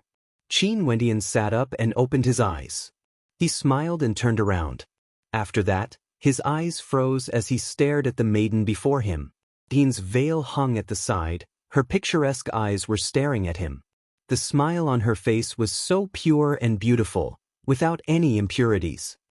My intuition isn't very accurate either. Qin Wentian seriously spoke. He shook his head. Your intuition is too bad. Comparing Wan Miaoyan to you is simply an insult to you. I also have a feeling. Before this, everyone here treated the Duanmu clan as a supreme character, yet you were so calm from the start to the end.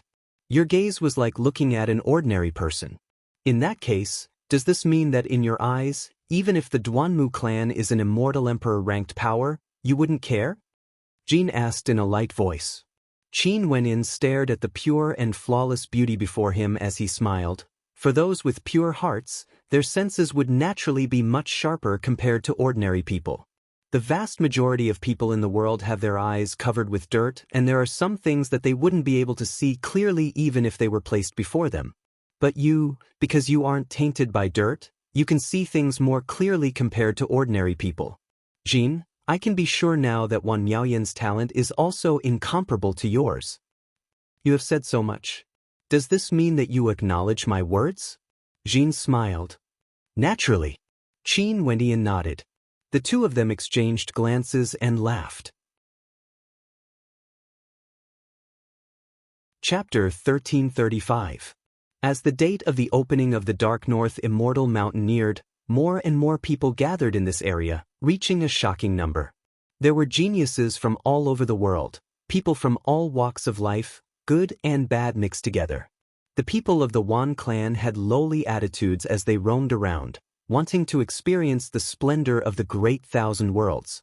Qin Wenin quietly stayed in the inn, occasionally comprehending and cultivating. Occasionally, he would admire the beauties, the melodious music from the zither, and the beautiful paintings. His life was incomparably contented. Finally, a piece of news was transmitted over, causing a commotion in this vast region. It was said that the princess of the Hokage Sengoku Kingdom, Baiming Nongyue, has already arrived at the entrance of the Dark North Immortal Mountain, leading a group of experts from the dynasty. In fact, she was already preparing a grand banquet to welcome the experts from all over the empire. At the same time, she would also select the geniuses who had the qualifications to enter the Dark North Immortal Mountain. Just like what the rumors said, the grand banquet this time around would be hosted by Princess Nongyue. At that time, countless geniuses from all over the empire would be able to witness the glory of Princess Nongyue. This was naturally a matter that caused everyone to be filled with anticipation. The Hokage Sengoku Kingdom governed the world, and the princess was the daughter of the king of the dynasty. Her authority towered up into the sky, and she also had a peerless beauty. It was unknown how many people wanted to catch a glimpse of her beauty. In fact, there were many outstanding geniuses who dreamt that they would have a chance to gain the favor of the princess, allowing them to enter the empire one day and become the prince consort of the dynasty. Although this was an unrealistic fantasy, it would still cause one to be intoxicated. Just imagining it was already an extremely wondrous thing. Today, a group of powerful experts clad in black armor suddenly appeared in the airspace above this region. Their bodies exuded a supreme sharpness that brushed past the air. Each of them exuded an incomparably imposing aura. All of them were immortal kings. The entrance to the Dark North Immortal Mountain has already been opened. Princess Nongyue has set up a banquet to welcome the experts of the dynasty. For those who wish to enter the Dark North Immortal Mountain or send them off, they can head over to participate in the banquet and enjoy the hospitality of the princess. A thunderous voice boomed out from the air, causing the entire region to tremble. In the air, those immortal kings exuded an imposing aura as they departed, returning to the entrance of the underworld Immortal Mountain. As for the people in this region, a commotion broke out. In an instant, countless figures soared up into the air, flying towards the same direction. Qin Wenin, Yin and Wan Zhuqing were together. When they inclined their heads, they saw that Wan Qingshan from the Wan clan had already brought his men and soared into the air. Wan Qingshan glanced at them before waving his hands. "Move out. Let's go. Let's go," let's go, voices rose and fell, resounding through the void. Almost everyone in the inn set off. Let's go. Wan Zhuqing spoke. After that, the three of them soared up into the air, heading towards the Wan clan. Although the relationship between both parties was already strained, everything can be resolved after they returned to Skyflame City. Right now, there was nothing more important than sending Wan Miaoyan and Jin into the Dark North Immortal Mountain. There are really a lot of people. Qin Wendian glanced at the crowd in the air. The scale of this banquet seemed to surpass the Devil Emperor's birthday banquet back then on the fallen Devil Island. After all, there was a restriction on the number of people who could enter. But this time around, as long as one came from all directions, they could all enter. Although only a portion of people came every 10 years, it was still a terrifying number. To think that the person hosting this banquet would actually be Baiming Nongyue. Qin Wendian smiled when he thought of this. Coming to the northern regions to temper himself, he would meet someone familiar so soon. What a coincidence! The Dark North Immortal Mountain was a mountain range of laws. No one knew how it was formed. The Hokage Sengoku Kingdom naturally wanted to have absolute control over this treasure land and set a rule. The Hokage Sengoku Kingdom would open the banquet once every 10 years. This way, countless young geniuses would come here every 10 years to increase the prestige of the empire. Such a grand banquet was naturally to let the experts from all directions see how powerful the Immortal Dynasty was, allowing those with ambition to join the army of the Immortal Dynasty in the future and to serve the dynasty. Qin Wendian's eyes flashed. He followed the crowd and finally he saw a boundlessly majestic mountain range. Over there should be the Dark North Immortal Mountain. The Dark North Immortal Mountain naturally wasn't just a mountain, it was a mountain range of laws. Although they could see the Dark North Immortal Mountain, they were still very far away. After traveling for a long time, they finally arrived at the boundary of this region. Ahead of them, there was an army of immensely powerful immortal dynasties guarding the area. Before this army, there was a boundlessly vast empty space where a banquet was prepared to welcome the experts from the 8 powers. The crowd flashed and entered the banquet. Their gazes stared ahead. The Dark North Immortal Mountain was already very close to them. At the very front of the banquet, there was an extremely imposing towering platform formed from 99 steps of stairs. There were many seats on it, and all of them were for the major characters of the empire. And at the very top, there was a black throne. If one sat there, they would be able to see everything, able to see every corner of this banquet. This time around, that throne would be the seat of Princess Nongyue. More and more experts arrived as more and more people entered the banquet, casually finding a seat. Many of the more confident experts from the major powers all squeezed to the front, wanting to occupy a good seat so that they would be closer to Princess Nongyue. There were also many people discussing. The true entrance to the Dark North Immortal Mountain could already be seen. This time around, they wondered how Princess Nongyue would choose the people who could enter, or would she allow everyone to enter. However, such a thing was too rare. If everyone was allowed to enter the Dark North Immortal Mountain, things would surely be chaotic, and it might even affect those who truly needed to borrow the power of the Immortal Law Mountain for their cultivation. Hence, every time, there would be a limit to the number of people who could enter the mountain. Qin Wendian and the people of the Wan clan arrived at a location. They did their best to advance forward and found a good location. Wan Yao sighed. There are so many experts here. Skyflame City is truly too small. In the future, I don't even want to return. Yao, it's good that you have such thoughts. This world is very vast. When Princess Nongyue arrives, only when you see her glory would you know what a supreme character is. Princess Nongyue's age might even be younger than you. Wan Qingshan laughed. The people of the Wan clan were all filled with excitement as well as hints of nervousness. Only Wan Yiming and Wan Miaoyan had intense anticipation in their eyes. This time around, the Dark North Immortal Mountain was a great opportunity for them. They had to enter no matter what. Young Master Duanmu is over there. At this moment, Wan Yao called out in shock. Not far away, young Master Duanmu, whom she met in the inn back then, was standing there, surrounded by many people. Duanmu was the center of attention, casually standing there, but it was like he was the focal point of the crowd. Young Master Duanmu is a dragon among men. This is a character with true status. Miaoyan, I hope that one day, you or your husband would also be such a character. Wan Qingshan spoke to his daughter, his eyes filled with anticipation. Let's go over and greet him. A gentle smile appeared on Wan Yao's face. Wan Qingshan nodded. Clearly, they weren't on the same level, but they still wanted to get closer to him. Qin Wenyan shook his head lightly when he saw this scene. This was the nature of humans, fawning on those in power. We pay our respects to young Master Duanmu. The people of the Wan clan walked over. The young Master Duanmu turned his head back. His expression was calm, exuding a faint sense of arrogance as he stared at the people of the Wan clan. Among these people, the only one who could enter his eyes was none other than the beautiful Wan Miaoyan. Are you guys here for the Dark North Immortal Mountain as well? The young Master Duanmu calmly spoke. This is my daughter Wan Miaoyan. This time around, we came here to send her and my nephew into the Dark North Immortal Mountain. Wan Qingshan respectfully replied. The young Master Duanmu glanced at Wan Miaoyan only to see a rare smile appearing on her cold face as she nodded to the young Master Duanmu. Miss Miaoyan's aura is extraordinary, there won't be a problem. You guys can just sit here. The young Master Duanmu waved his hand. Many thanks, young Master Duanmu.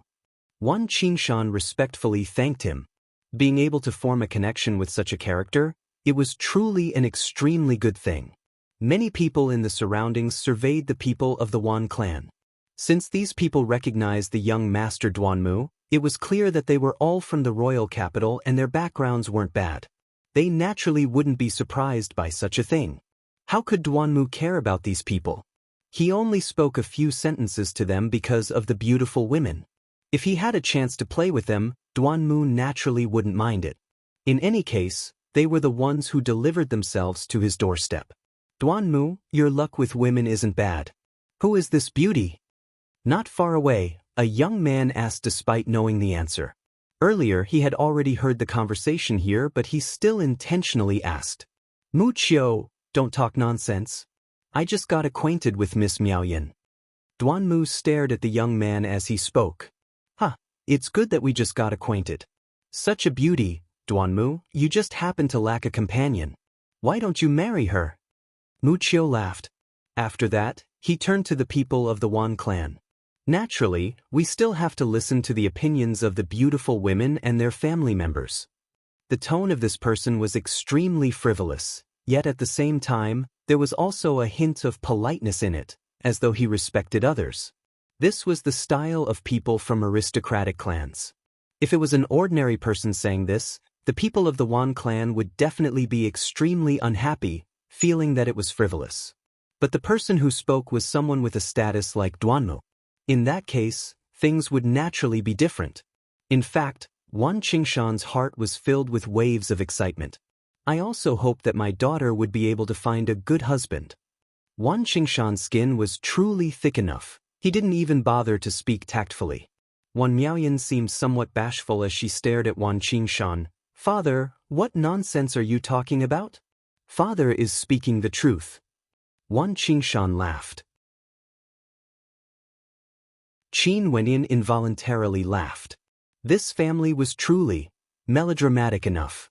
What kind of attitude did Wan Qingshan have before him? How cold was Wan Miaoyan? But now when facing Duanmu, how could there be any trace of reservedness? Could it be that they couldn't tell that this young man who came later had the intention to say these words? This was merely a game of life for people at their level. Naturally, this matter could only be seen clearly by bystanders. Given the status of someone from the Wan clan, to suddenly obtain such an opportunity, they should be extremely excited in their hearts. Chapter 1336. Although Qin Wentian's laughter was very soft, the senses of these people were extremely sharp. They could easily hear it. Wan Qingshan and Wan Miaoyan frowned, as though they were extremely unhappy. However, in front of Duanmu, they didn't want to be rude and didn't want to act out. However, Wan Yao didn't care about that. She only coldly spoke, What are you laughing at? Nothing. Qin Wendian shook his head. Scram to the side. Wan Qingshan didn't act out on the spot. He transmitted his voice to Qin Wendian instead. At this moment, Qin Wentian's eyes gleamed with coldness. He glanced at Wan Qingshan and remained motionless. The gazes of everyone landed on Qin Wendian. Clearly, even if Wan Qingshan and the others didn't want to be calculative, they wouldn't be able to hide it from the eyes of these people. Earlier, what were you laughing at? Wan Qingshan coldly spoke. Can't I laugh? Qin Wendian counterasked. Wan Miaoyan also spoke, her eyes cold. Qin Wentian's laughter seemed to be mocking her. Fine, since you guys want to know so much, I will tell you then. I'm laughing at a casual joke of others and you actually expressed your stance so clearly.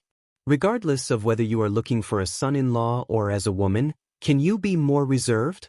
Qin Wentian's tone was no longer as polite as before. Although he didn't want to be calculative with people from the Wan clan, he couldn't do anything about them finding fault with him time and time again. As expected, Qin Wentian's unmasked sarcasm seemed to have uncovered something. A moment later, the gazes of Wan Qingshan and Wan Miaoyan turned exceptionally cold. The young man named Mu Qiu and Duanmu both stared at Qin Wendian with ridicule in their eyes. This person was truly interesting. This is? Mu Qiu's smile was gentle and scholarly, exuding the aura of a noble. A scoundrel, hiding in my Wan clan and sneaking his way here. How shameless. Wan Qingshan coldly spoke. Mu Qiu smiled and nodded. He then stared at Qin Wendian. You are quite interesting. Thank you. Qin Wendian smiled at Mu Qiu.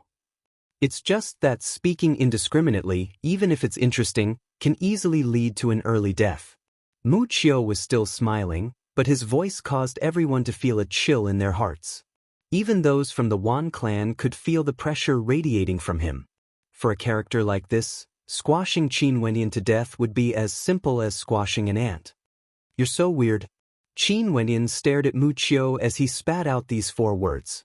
Instantly, Mu Qiu's eyes narrowed as a cold intent radiated from his body. Impudent.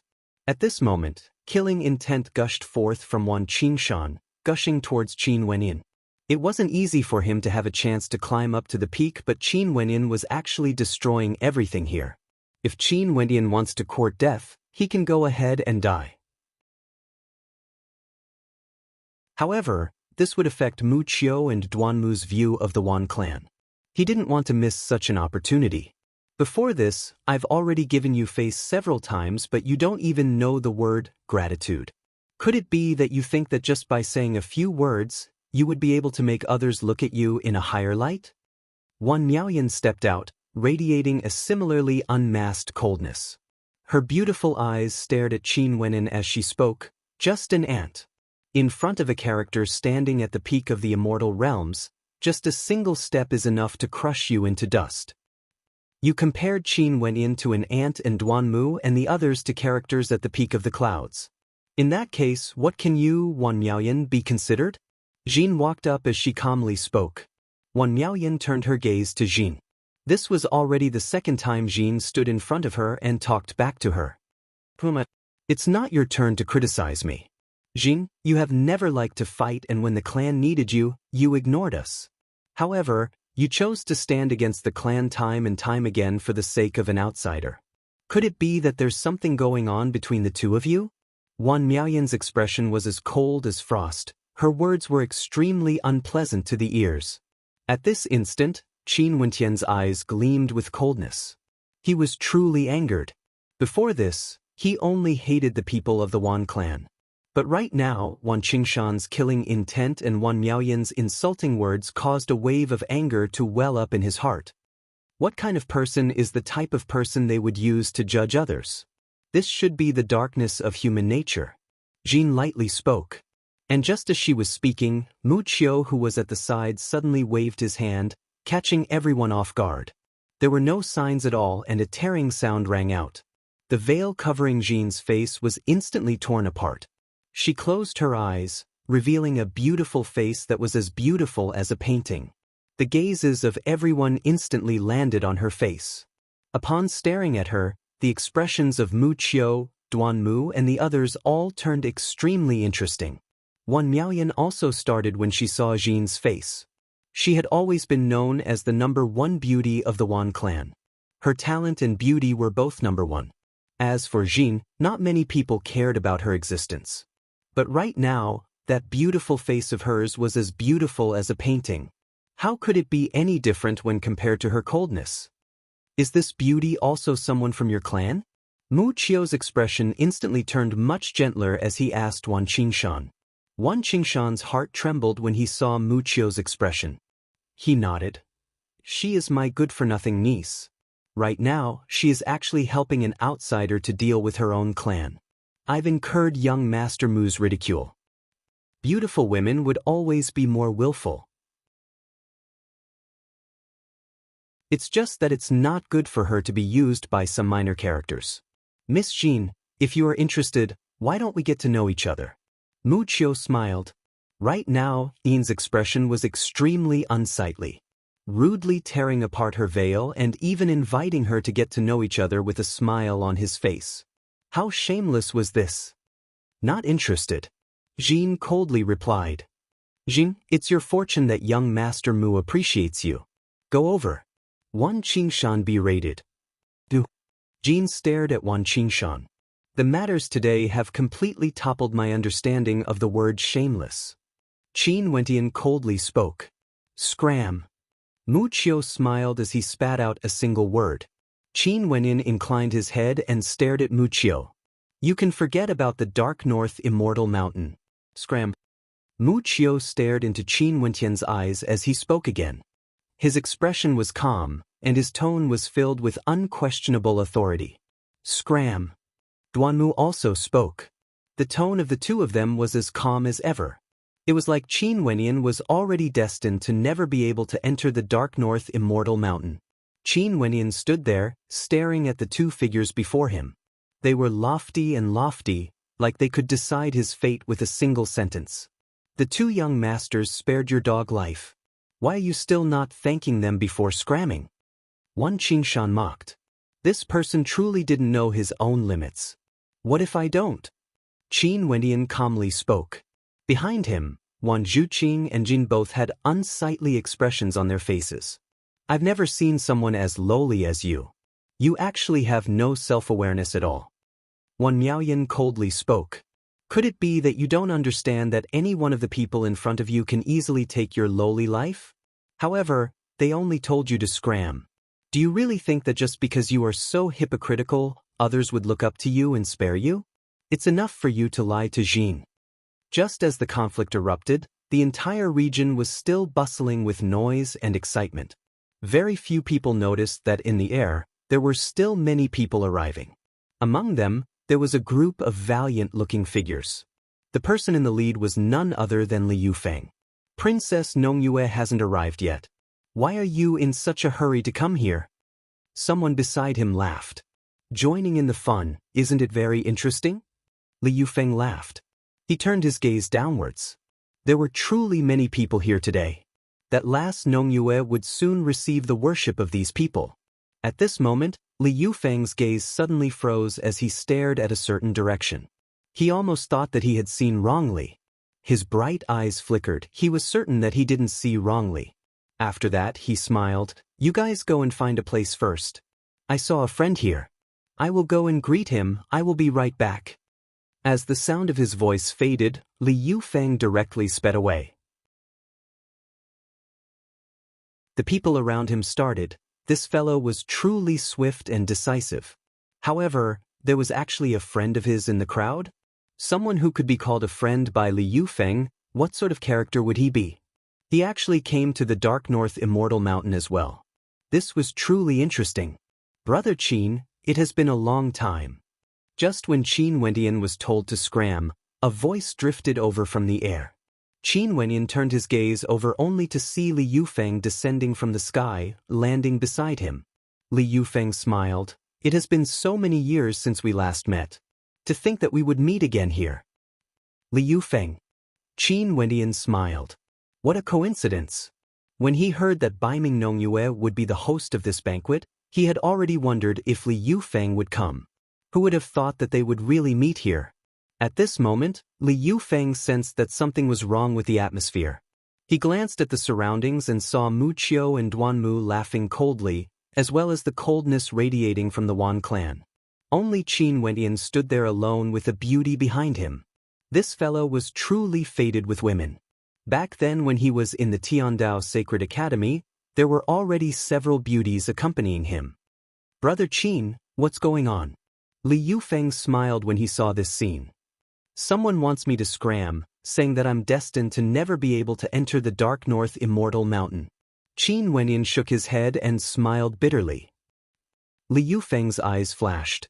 He stared at Duanmu and Mu Qiu as an expression of interest flashed in his eyes.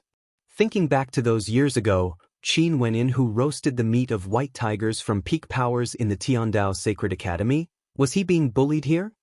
This is truly an interesting matter. Li Yufeng sighed with emotion. "For you?" Wan Qingshan coldly asked. The person before him seemed to feel a sense of familiarity. "Since I'm here, I'm naturally prepared to enter the Dark North Immortal Mountain." Li Yufeng laughed. "No matter who you are, since you are standing beside him, you have no fate with the Dark North Immortal Mountain. Just scram." Mu Qiu smiled at Li Yufeng. The smile on his face was as confident as ever. Chapter 1337. As the sound of his voice faded, Li Yufeng's face was filled with black lines. No matter who he was, he had no fate with the Dark North Immortal Mountain. Telling him to scram? He came from far away just to see Baiming Nongyue. But now, at the banquet hosted by Baiming Nongyue, there was actually someone pointing at him and telling him to scram. Li Yufeng didn't know whether to laugh or cry. He stared at Mu Qiu. "Are you sure you are talking to me?" As he spoke, Li Yufeng glanced to the side. There seemed to be no one beside him. "Another idiot." Mu Qiu cast a pitiful glance at Li Yufeng. After that, his gaze turned to Qin Wenyan. "Do you want me to tell you to scram for the third time? I'm also someone from the Wan clan." "Wan Qingshan, do you really have to be so ruthless in this matter?" Wan Zhuqing's expression was extremely unsightly to behold. It was fine if the Wan clan wanted to climb up a higher branch. But now, they wanted Qin Wenyan and Jin to lose their chance to enter the Dark North Immortal Mountain. "You guys are the ones who don't know what's good for you. After you return, discipline your daughter well. As for this brat, telling him to scram is already considered being polite." Wan Qingshan coldly spoke. Li Yufeng glanced at Qin Wenyan with some sympathy. He didn't expect that this fellow would actually be told to scram when he came to the Hokage Sengoku Kingdom. Most probably, Qin Wenyan was feeling the same as him right now, on the verge of collapse. "Princess Nongyue hasn't arrived yet. She didn't say anything. Who are you guys? Why are you helping her to decide if we have the qualifications to enter the Dark North Immortal Mountain?" Li Yufeng's temper seemed to be quite good. His voice was as calm as ever as he asked Mu Qiu. "Yes, so what of it?" Mu Qiu saw that Li Yufeng didn't seem to care at all. Coldness radiated from him. "If that's the case, I really want to see how you are going to tell me to scram." Li Yufeng also seemed to be in high spirits. He stared at Mu Qiu and spoke. "The Hokage Sengoku Kingdom has summoned experts from all 8 regions. Baiming Nongyue hasn't arrived yet and you want to tell us to scram on her behalf? I really want to see what the experts of the Immortal Dynasty would do when they notice the commotion here when you guys are suppressing me." Mu Qiu's countenance changed. If it was outside, killing 2 Immortal Foundation experts would naturally be an extremely minor matter. This was especially so to someone of his status. However, this place was the entrance to the Immortal Mountain, the place where Princess Nongyue was about to hold the grand banquet. If he forcefully ordered his subordinates to kill these 2, it was impossible for him not to be discovered. If that was the case, he truly had no way to predict the attitude of the Hokage Sengoku Kingdom. Although his birth was extraordinary, in the Hokage Sengoku Kingdom, no one dared to go against the Celestial Dynasty. Very smart, borrowing the power of the dynasty to suppress me? From now on, my men will keep their eyes on you. If you don't scram, there won't be any problems. Mu Qiu's eyes flashed with a cold light as he said, "Die." As the sound of the word die faded, a cold, killing intent gushed forth, enveloping Li Yufeng and Qin Wenyin. He stared at Qin Wenyin and Li Yufeng like he was looking at a dead man. Wan Zhuqing paled. "Young Master Mu, please forgive us." It was him who asked Qin Wenyin to accompany them. But now, Qin Wenyin actually met with a life-threatening crisis. A sin caused by the heavens can be forgiven, but a sin caused by oneself cannot be forgiven. Wan Qingshan coldly spoke. "Courting death." Wan Miaoyan's expression was as cold as ever. She stared at Qin Wenyin as she spoke, pretending to have guts, yet you are paying for it with your life. Lowly and foolish, overestimating your own capabilities. From the crowd of the Wan clan, mocking voices rang out, sounding exceptionally ear-piercing. Qin Wenyin and Li Yufeng stood within the crowd, completely isolated. Naturally, if this beauty is willing to plead on your behalf, I might consider it. Mu Qiu stared at Yin beside Qin Wenyin as he spoke. Jin furrowed her brows, her expression was cold. You truly think highly of yourself. Qin Wenyin stared at Mu Qiu. His cold eyes had no fluctuations of emotions at all. Princess Nongyue is here. Princess Nongyue has arrived. At this moment, numerous exclamations rang out. The people in this vast region started to be in an uproar as countless gazes turned to the air. In a certain direction, a group of experts soared through the air. Princess Nongyue was riding on a black-colored demonic beast, surrounded by countless experts as her guards. Princess Nongyue is truly a phoenix in the mortal world. A heaven chosen. Not only is her status extraordinary, she even has such beauty. I wonder who would be so lucky as to have a chance to marry the princess. Most probably, that person would be able to die with no regrets. Countless sighs of admiration rang out from the crowd. At this moment, even in the direction of Qin Wenyin, the people of the Wan clan all inclined their heads and stared at the beautiful maiden in the air. Baiming Nongyue, the princess of the Hokage Sengoku Kingdom. She was lofty and lofty, unexcelled in the world. Wan Miaoyan had a look of yearning on her face, only envy could be seen in her heart. This was a true heaven chosen. Although she was respected by many in Skyflame City, in the royal capital, anyone could look at her with a disdainful gaze. Young Master Duanmu and Mu Qiu were characters that they could only look up to.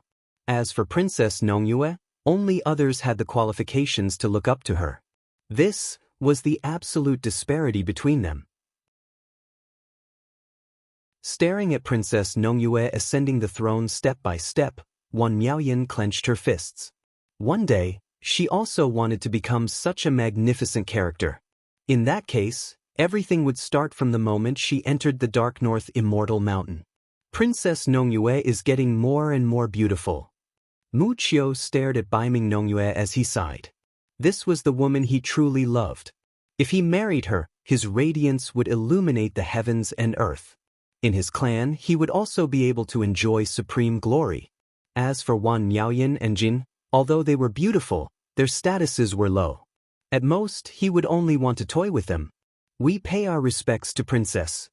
The sounds of clattering rang out as the vast crowd bowed.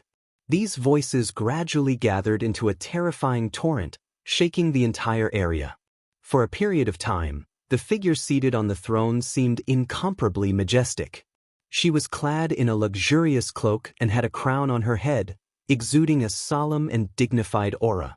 This solemn intent caused the hearts of Wan Miaoyan and the others to tremble. Countless voices gathered, and when the collective worship of hundreds of thousands of people occurred before their eyes, it was far more impactful than they had imagined. This time, the opening of the Dark North Immortal Mountain will be hosted by me.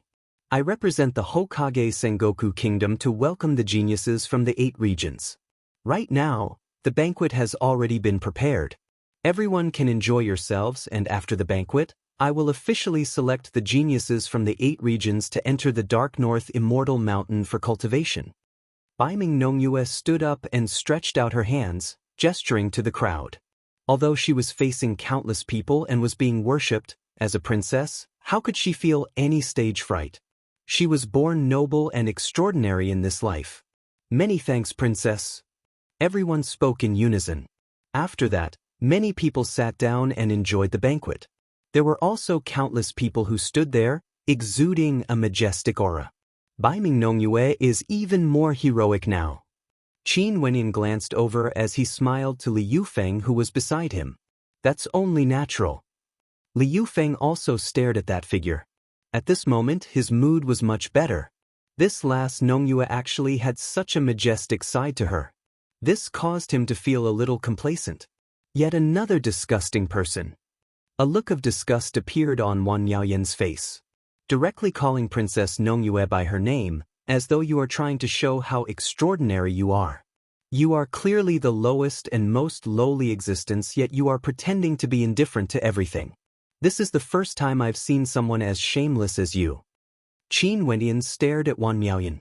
The eyes of Wan Miaoyan were filled with true disgust that came from the bottom of her heart. Indeed, no matter who he was facing, he would always be so calm. Duanmu, Mu Qiu, and even Bai Ming Nongyu. When Wan Miaoyan saw this, she felt a sense of disgust. Bastard! Wan Qingshan coldly spoke. Also, Jin, from now on, you will stay in the royal capital and accompany young Master Mu. This is an order for you. The appearance of Jin caused Wan Qingshan to feel even more uncomfortable. She would block Wan Miaoyan's path. Now that Miaoyan had a chance to be together with young Master Duanmu, he naturally had to deal with Jin first. No matter how good Qin Wentian's temper was, no matter how much he disdained to bother with them, he couldn't endure being humiliated like this. A cold intent gushed forth from him. You actually have a temper? An expression of interest appeared on Mu Qiu's face. Do you believe that I won't let you guys walk out of here alive? Li Yufeng laughed as he stared at Mu Qiu and Duanmu. The expressions of Mu Qiu and Duanmu froze. After that, Mu Qiu laughed. Many people in the surroundings laughed as well. As for Duanmu, he coldly spoke. Even if Princess Nongyue might blame us, it seems like there are some things that we have to do. Lowly people should have their own attitude. Ants trying to shake a tree is simply overestimating their own capabilities. Can you endure this? Qin Wendian spoke in a light voice. I can't. Li Yufeng shook his head. Wouldn't it look bad on Bai Ming Nongyue's face? Qin Wendian spoke again. Nongyue wouldn't care about such a small matter. Li Yufeng spoke again. They seem to have many immortal king guards. Qin Wendian continued. Don't worry, they wouldn't dare to move. Li Yufeng replied. Okay then. Qin Wendian nodded lightly. The conversation between the two of them was as calm as ever, using a tone that Wan Miaoyan felt was disgusting.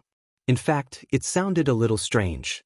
After that, the spectators only saw Qin Wendian moving towards Wan Qingshan, arriving before him. Wan Qingshan also stared at Qin Wendian as he coldly snorted. Before this, there were already many mocking words. Although I do mind it, but when I thought of how pitiful you are, I didn't bother about it. However, even if I don't bother about it, the faces of the two of you only grew uglier and uglier. If it was before this, I can forget about it. But earlier, you insulted me and Jin, as well as your killing intent. You will have to pay a price for that. Qin Wendian calmly spoke. Price? Wan Qingshan's might gushed forth, exuding the might of a peak-level Immortal Foundation expert. Boom. At the instant his aura erupted forth, Qin Wentian's palm blasted out with the speed of lightning. How dare you? Wan Miaoyan coldly snorted. Wan Qingshan's aura gushed forth as Qin Wentian's palm transformed into a terrifying palm imprint, directly shattering all defenses. Pa! A crisp and violent sound rang out, followed by a muffled rumble. Wan Qingshan was slapped to the ground. One side of his face was swollen, and there was a clear handprint on it.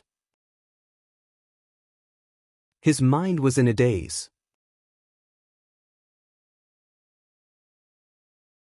Chapter 1338. Wan Qingshan was stunned. The people of the Wan clan were stunned as well. They didn't expect that Qin Wendian would suddenly act, directly slapping Wan Qingshan to the ground. Duanmu and Mu Qiu also had strange looks on their faces. Was this fellow crazy? You are courting death. Wan Yiyao berated. However, Qin Wendian lifted his left hand and flung it out. A crisp sound rang out as Wan Yao was flung through the air. Die! On the ground, Wan Qingshan's killing intent abruptly exploded forth as his aura surged. However, before he could even get up, Qin Wentian's foot directly stomped down on his chest. Pucci, Wan Qingshan coughed out a mouthful of blood as his body trembled violently from the force of the impact. Wenyan. Wan Zhuqing's expression froze. Did things really develop to such a state? Arg.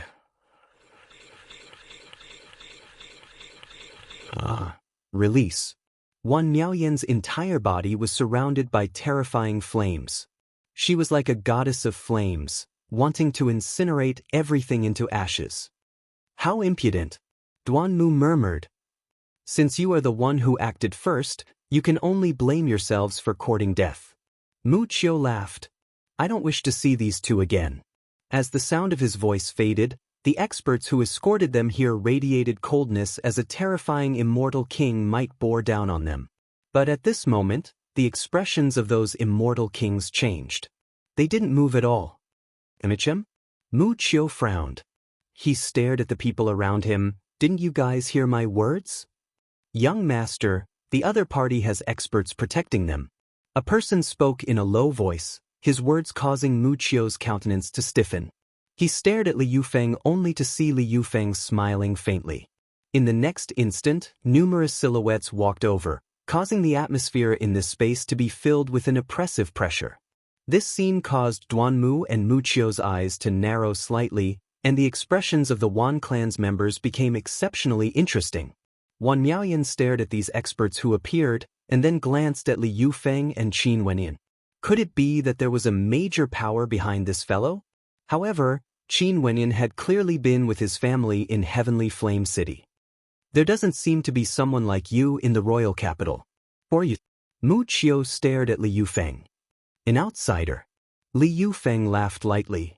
Since you're an outsider, even if you have some immortal king experts by your side, you still don't have the qualifications to behave atrociously in this royal city. Apologize now and scram. Duanmu coldly spoke. As an emperor-ranked power in the royal capital, their horizons were naturally much higher compared to ordinary people.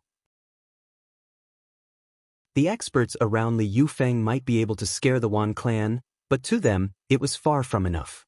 Earlier, I've already said it. There's no need to leave the royal capital. Today, I will make sure that none of you can leave this region. Li Yufeng's expression was as calm as ever. Tell me, do you guys want a one-on-one fight or a group battle? What arrogant words. I truly want to see where your courage comes from, to dare to say such words in front of me, Mu Qiu. Mu Qiu spoke loudly, causing the gazes of more and more people to turn over. Those who knew of the Mu clan and Duanmu clan all had expressions of interest on their faces. Interesting, the Mu clan and Duanmu clan were both extremely terrifying existences in the royal capital. Emperor-ranked powers with deep roots in the royal capital. Right now, it seemed that there was an outsider who wanted to clash with this young master of the Mu clan. Since this outsider had such confidence, it was highly possible that his identity was extraordinary as well. In fact, there was a high possibility that he was from an emperor-ranked power. Immortal Emperor, the pinnacle of the immortal realms. In terms of the countless lives in the immortal realms, the number of immortal emperors was truly pitifully few. Immortal emperor-ranked powers were even rarer, and it wasn't easy to encounter one. For geniuses who grew up in such a power, they would naturally have an innate arrogance, unexcelled in the world. The two of you, come at me together. Mu Qiu took a step forward, speaking to Li Yufeng and Qin Wenyan. Li Yufeng's heart was on the verge of collapse. It was very rare for him to be treated with such disdain. A mere disciple from an emperor-ranked power actually dared to ask him and Qin Wenyan to fight together? One was a saint child of the 100 Refinements sect, the other was a supreme genius who caused a storm of blood in the Tiandao Sacred Academy. In addition, both of them were once rankers on the Supreme Might rankings. Mu Qiu wanted the two of them to fight together? Do you want to go first or should I? Li Yufeng turned his head and asked Qin Wenyan. You go first. Qin Wenyan calmly spoke. Although Li Yufeng's cultivation base was slightly lower, Qin Wenyan didn't doubt his strength. Against a mere Mu Qiu, Li Yufeng wasn't even worthy of a mention. Li Yufeng smiled and nodded. After that, an incomparably tyrannical aura gushed forth from Mu Qiu. In an instant, a golden light flashed, illuminating the entire space. The fearsome killing intent caused even more people to notice this conflict. Li Yufeng circulated his immortal foundation. In an instant, his body shone with a resplendent light as a supreme battle armor appeared around him. A terrifying furnace that could refine everything in the world floated in the air. Within it, golden undercurrents of destruction could be seen, as well as a tempest of flames. The law energy of immortals enveloped this entire space, and in an instant, everyone felt as though they were within the furnace. The countenances of Mu Qiu and Duanmu changed. This aura was too powerful. A peak-level immortal foundation expert released his aura, instantly causing countless gazes to turn over. Many people had strange looks in their eyes. At the banquet hosted by the Dark North Princess, there were actually people fighting? Boom! Mu Qiu took a step forward as a golden killing light filled the sky, compressed to a terrifying degree. The battle actually erupted in a narrow space. The terrifying smelting furnace devoured everything. Numerous smelting furnaces appeared, directly devouring all the energy in the surroundings. After that, it spat out destructive currents that swept towards Mu Qiu. Arg! Suddenly, Mu Qiu let out a scream of misery. He felt the temperature of his body rising rapidly. Under the might of the law energy, he felt as though he was about to be refined. The shadow of the furnace appeared above him, enveloping him, wanting to incinerate him. Stay your hand! With an explosive roar, Mu Qiu's protector stepped out. At the same time, the protector behind Li Yufeng also stepped out, directly standing in front of them. Two terrifying auras engulfed the heavens and earth, shaking the entire region. It's them, the people we met earlier. The expressions of the people from the Wan clan grew incredibly unsightly. Li Yufeng and his group were actually the people they saw flying through the air earlier. To their Wan clan, they were characters akin to the clouds in the sky. Also, Li Yufeng referred to Qin Wenyin as Brother Qin. In that case, who was Qin Wenyin exactly? The countenances of the people from the Wan clan all changed. At this moment, they suddenly understood that they were embroiled in a storm that wasn't on their level. Wan Qingshan was still being trampled by Qin Wenyin. Wan Yao's lips were still dripping with blood. But at this instant, they all felt fear in their hearts. They could no longer care about their injuries. Even a character like Mu Qiu felt a threat to his life. Do you want to die in this royal capital? Mu Qiu stared at Li Yufeng. Earlier, you wanted the two of us to attack together. Who would have thought that you are so useless? You can't defeat me and now you want to threaten me? Li Yufeng laughed. Princess Nongyue is here, release them. Duanmu also spoke. Everyone inclined their heads only to see Baiming Nongyue leading her experts over. Her magnificence was unmatched through the generations. Everywhere she passed by, people would bow and pay their respects. After she arrived, regardless of the people from the Mu clan or Duanmu clan, all of them bowed and called out, "We pay our respects to Princess. We pay our respects to Princess." The people from the Wan clan also bowed deeply, staring at this character who was at the clouds, the noble princess of the Dark North Immortal Dynasty. Princess, I'm Duanmu Xiu from the Duanmu clan. This person came from an unknown place. He actually dared to behave atrociously at the banquet hosted by Princess. His crime is punishable by death. Young Lord Duanmu bowed to Baiming Nongyue. Right now, Mu Qiu's life was being threatened. In that case, he could only make use of Princess Nongyue's prestige. Li Yufeng laughed. His laughter was filled with amusement. Qin Wenyin shook his head lightly. This Mu Qiu and Duanmu Xiu were truly courting death. Baiming Nongyue turned her gaze to Duanmu Xiu and spoke. I've already noticed the situation here. The conflict was between the two of you. If I want to punish you, should I kill all of you? Duanmu Xiu's expression froze, becoming extremely unsightly to behold. Princess, I'm Mu Qiu from the Mu clan. This man is rude and unreasonable. He even showed disrespect to Princess. Mu Qiu's life was in danger, How could he still care about face? Oh, Bai Ming Nongyue calmly spoke. In that case, I should be thanking you for standing up for me. Since this is the case, you guys can continue. The hearts of everyone trembled. The princess of an immortal dynasty, so what if she was from an emperor-ranked power? Did she even need to care? There was no need. The people from the Wan clan all turned as pale as paper. Before this, I've already reminded you twice. Today, you won't be able to leave this place. Li Yufeng stared at Mu Qiu. In an instant, an even more terrifying destructive might gushed forth. Arg! Mu Qiu screamed in misery as his body was being destroyed bit by bit. But at this moment, a terrifying beam of light shot forth. In the air, an incomparably imposing expert appeared. This was an immortal emperor, the immortal sense of an immortal emperor. Impudent! That immortal emperor roared in rage, coldly staring at Li Yufeng.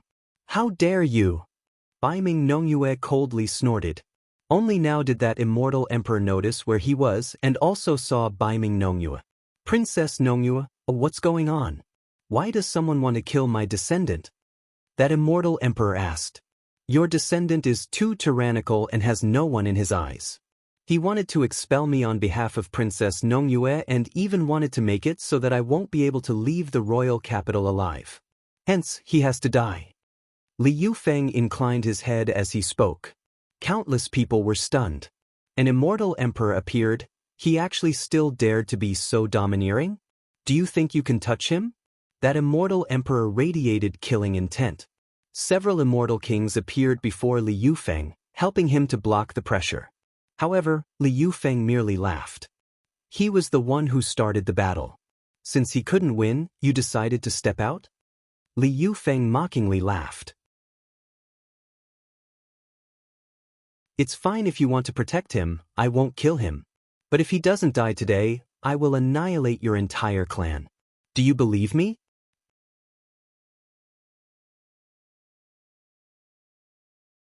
Chapter 1339. As the sound of Li Yufeng's voice faded, the surroundings instantly turned silent. At this moment, the immortal sense of an immortal emperor appeared before Li Yufeng. How could Li Yufeng not know about this? However, when facing an immortal emperor, he actually told the immortal emperor that if you stop me today, I won't kill Mu Qiu. In that case, I will annihilate your entire clan in the future. Do you want Mu Qiu to die or your entire clan to be annihilated? Was he arrogant? How arrogant was he? Moreover, he dared to say such words in front of Princess Nongyue. When one was arrogant to the extreme, others would no longer think that it was simply ignorant arrogance. They would feel that it was truly a terrifying confidence. If not, what could he use to threaten an immortal emperor? Immortal emperors wouldn't be frightened so easily. Mu Qiu, who was enveloped by the destructive energy, froze. Duan Mu Xiu also froze, as well as the experts around them, as well as those from the Wan clan. Mu Qiu and Duan Mu Xiu had always been confident that as long as it wasn't someone from the royal clan of the Dark North Immortal Dynasty, how many people in the royal capital could they not afford to antagonize? This was especially so when Mu Qiu and Duan Mu Xiu stood together, their confidence grew even more intense. For those they couldn't afford to antagonize, they naturally knew of them. However, they didn't know of Li Yufeng. The Dark North dynasty was boundlessly vast. But outside of the royal capital, as long as one was in the territory of the Dark North dynasty, there were simply too few people whom they couldn't afford to offend. Hence, they naturally had the qualifications to be domineering. But at this moment, Mu Qiu and Duan Mu Xiu suddenly sensed an unusual aura. Could it be that the person before them truly came from one of those rare powers which they couldn't afford to offend? If not, how would he dare to say such arrogant words when facing an immortal emperor? The people of the Wan clan were so frightened that they stood there in a daze. Wan Miaoyan's beautiful eyes were as cold as ever, but huge waves rose up in her heart. She discovered that the situation was far more complicated than she had imagined. The person whom she thought to be a lowly person was actually in existence which her Wan clan couldn't afford to offend. Wan Qingshan was still being trampled under Qin Wentian's feet. He inclined his head and stared at Qin Wenin only to discover that Qin Wentian's eyes were as calm as ever, just like before. It was as though Li Yufeng's words were only natural.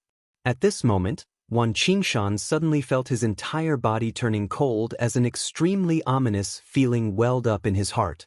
That immortal emperor stared at Li Yufeng, wanting to see through him. After that, he glanced at the energy Li Yufeng unleashed as his eyes narrowed. This energy seemed to be from a peak power that didn't belong to the Hokage Sengoku. "Who are you?" that immortal emperor asked. Li Yufeng. Staring at the eyes of the immortal emperor, Li Yufeng calmly smiled. Naturally, he didn't think that just a name would be sufficient to scare an immortal emperor. After all, as peak powers of the northern regions, although the Dark North Empire and the 100 Refinements sect were bordering each other, the distance between them was simply too vast. The people of the Hokage Sengoku Kingdom would all be able to recognize the princesses of the Dark North Empire, but there wouldn't be many who would recognize the sage child of the 100 Refinements sect. Only peak-stage immortal kings and famous immortal emperors would be able to spread their fame across the vast territories of the empire. Qin Wenyan was only at the Immortal Foundation realm, yet his fame spread across the entire eastern regions. This was a miracle. Li Yufeng had yet to create such a miracle. "I come from the 100 Refinements sect." Li Yufeng's following words were like thunder from a clear sky, ringing out in the ears of that immortal emperor and Mu Qiu. As expected, the eyes of that immortal emperor froze. If there was someone who dared to exterminate his clan, he should have already guessed that this person must be from a peak power.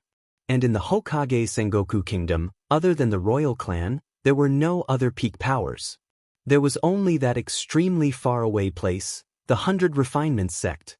Mu Qiu and Duan Mu Qiu were disciples of immortal emperors. Although they didn't know who Li Yufeng was, they naturally knew what power the 100 Refinements sect was. It was a peak power of the northern regions, a power on par with the Hokage Sengoku Kingdom. Their hearts sank unceasingly. "This is the sage child of my sect." An immortal king at the side coldly spoke. In this place, the sage child Li Yufeng was actually threatened by a junior who was also at the Immortal Foundation realm, saying that he would die here in the royal capital. This was simply preposterous. Mu Qiu paled. He finally knew that in this place, he had also encountered a character he couldn't afford to offend. "Mu Qiu, kneel down and apologize." The immortal emperor berated. Mu Qiu's body trembled as his face turned completely pale. In front of so many people, in front of Baiming Nongyue, he had to kneel down and apologize? The people of the Wan clan all had extremely marvelous expressions on their faces. Wan Miaoyan, Wan Yao and the others felt their hearts trembling the most intensely. They thought that Mu Qiu and Duan Mu Qiu were characters that were lofty and lofty. Hence, the Wan clan took the initiative to curry favor with them. However, at this moment, they discovered that the person they looked down on was actually an existence that Mu Qiu and Duan Mu Qiu couldn't afford to offend. "Sage child of the 100 Refinements sect, Li Yufeng," Wan Zhuqing murmured. At this moment, great waves of shock rose up in his heart. Wasn't this the name Qin Wenyan had mentioned to him earlier? Qin Wenyan said that Baiming Nongyue of the Hokage Sengoku Kingdom already had someone in her heart. And the person she was in love with was none other than the sage child of the 100 Refinements sect, Li Yufeng. At that time, Wan Zhuqing still thought that Qin Wenyan was joking. He said that even Qin Wenyan was so good at joking, as though he was telling the truth. But now, Li Yufeng was here and he was really the sage child of the 100 Refinements sect. Not only that, he was acquainted with Qin Wenyan and even referred to Qin Wenyan as Brother Qin. When all of this was linked together, one could very well imagine how terrifying the waves of shock in Wan Zhuqing's heart were. Was that really a joke? Wan Zhuqing's body trembled. He inclined his head and stared at Baiming Nongyue who was in the air. She had been quietly standing there, and earlier when Duan Mu and Mu Qiu wanted her to support them, she ignored them. If what Qin Wenyan said was true, in that case, since Wan Zhuqing thought of this, Jean naturally thought of it as well. After all, she was also in the sedan back then. However, her state of heart was much calmer than before. After all, She had asked Qin Wenyan before and Qin Wenyan had admitted that he was extraordinary. It was just that Jean had no way to imagine what level Qin Wentian's extraordinariness had reached exactly. After that, Wan Yao's body also trembled. Wan Zhuqing's soft voice seemed to have reminded her of the conversation she had eavesdropped on earlier. Before this, they mocked Jean for being so arrogant, saying that Qin Wenyan was someone who towered above the clouds to elevate himself. But right now, all the lies they felt were being verified step by step. Li Yufeng is the saint child of the 100 Refinements sect. In that case, who is this Qin Wenyan? Many gazes of the Wan clan landed on Qin Wenyan. At this moment, Wan Qingshan, who was lying on the ground, seemed to have forgotten the humiliation of being trampled on by Qin Wenyan. His mind was in a complete mess. Thinking back to everything that happened earlier, he couldn't even remember what humiliating words he had said to Qin Wenyan. Cough. Wan Qingshan coughed out another mouthful of blood. However, at this moment, no one in the Wan clan dared to move. Apologize? Li Yufeng suddenly laughed. If an apology was useful, wouldn't that mean that there would be no more battles in the world of cultivation? I humiliated you and wanted to kill you, but when I discovered that I couldn't win the battle, I apologized. When has there ever been such a good thing in this world? Have you thought it through clearly? Can I kill him now? Is it him who dies, or your entire clan will be annihilated? Li Yufeng coldly spoke. Before this, his temper was very good. He only felt that it was ridiculous. It had always been him who used his status to suppress others. When had it ever been the turn for someone to threaten to kill him in front of the person he loved? This was truly a shameful matter. Would Mu Qiu die, or would his entire clan be annihilated? Simple words, yet tyrannical to the extreme. Mu Qiu felt a bone-piercing coldness. He had never felt that death would be so close to him before. Princess, can you spare Mu Qiu's life? That immortal emperor turned his gaze to Baiming Nongyue. Li Yufeng wasn't willing to spare Mu Qiu. In that case, he could only place his hope on Baiming Nongyue. This place was the Hokage Sengoku Kingdom. As long as Baiming Nongyue was willing to help, there was still a chance to resolve this matter. Emperor Mu, one has to pay the price for doing things. I've seen everything that happened earlier. Mu Qiu was arrogant and despotic, wanting to expel all the participants of the banquet and even threaten them with death. Since this is the case, he should pay the corresponding price. Luckily, the Mu clan isn't implicated yet. Hence, Emperor Mu, you better be more cautious. Baiming Nongyue calmly spoke. After that, she turned her gaze to Li Yufeng. You too. Since you are here, just come and look for me directly. Why must you create such a commotion? As the sound of Baiming Nongyue's voice faded, the hearts of countless people trembled. Just come and look for her directly? Princess Baiming Nongyue of the Hokage Sengoku Kingdom was acquainted with the saint child of the 100 Refinements sect, Li Yufeng. In fact, their relationship wasn't shallow. Didn't I want to give you a pleasant surprise? Li Yufeng laughed. Baiming Nongyue glared at him. Her silhouette flashed as she appeared beside Li Yufeng and lightly stretched out her hand. In the next instant, Li Yufeng and Baiming Nongyue's hands clasped together. Numerous exclamations of shock rang out. In an instant, this entire space trembled. Such a scene, how could they still not understand what was going on? The saint child of the 100 Refinements sect and Princess Nongyue of the Hokage Sengoku Kingdom. They were a pair of lovers. Mu Qiu's expression was like dead ashes as despair rose in his heart. Duan Mu Qiu's face was filled with terror. Although no one was acting against him now, his body was already trembling slightly from fear. The hearts of the people of the Wan clan were like dead ashes. Everything was as Qin Wendian had said. Baiming Nongyue, the princess of the dynasty, was a character so lofty that they couldn't reach her. Even to Duan Mu Qiu, she was unreachable. But at this moment, she was holding onto Li Yufeng's hand and Li Yufeng was referring to Qin Wendian as Brother Qin. Is this the pleasant surprise you want to give me? Baiming Nongyue speechlessly spoke. You can't blame me for this matter. This is all because of Brother Qin. Being able to meet this fellow here, isn't it a pleasant surprise? Li Yufeng laughed. Baiming Nongyue and Li Yufeng turned together, staring at Qin Wenyan, the princess of the dynasty whom the people of the Wan clan regarded as an unreachable existence, had a faint smile on her face. Since you are already in the Hokage Sengoku Kingdom, why do you still need to come here to take the test? You can just come and look for me directly. Would I dare to not receive you, a great demon king?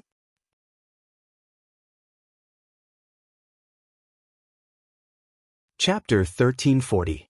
Bai Ming Nongyue's voice instantly attracted the attention of everyone to Qin Wenyan. Princess Nongyue personally arrived and she was holding Li Yufeng's hand. Countless people were shocked. Li Yufeng was the saint child of the 100 Refinements sect.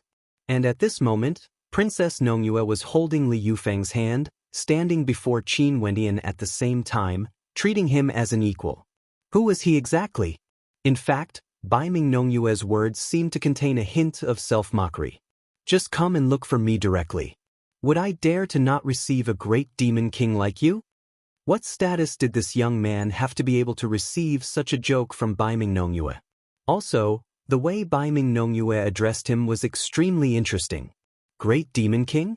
What had Qin Wenyan done exactly for Bai Ming Nongyue to refer to him as a great demon king? In addition, Li Yufeng also said that it was because he saw Qin Wenyan here that he came over. Being able to instantly attract the attention of the saint child of the 100 Refinements sect and even cause the princess of the Hokage Sengoku Kingdom to address him in such a manner, who was he exactly? At the very least, he should be in existence on the same level as Qin Wenyan. This level wasn't merely in terms of cultivation base, it was also in terms of talent and background. If one were to talk about cultivation bases, the cultivation bases of the people here weren't any lower than Li Yufeng and Bai Ming Nongyue.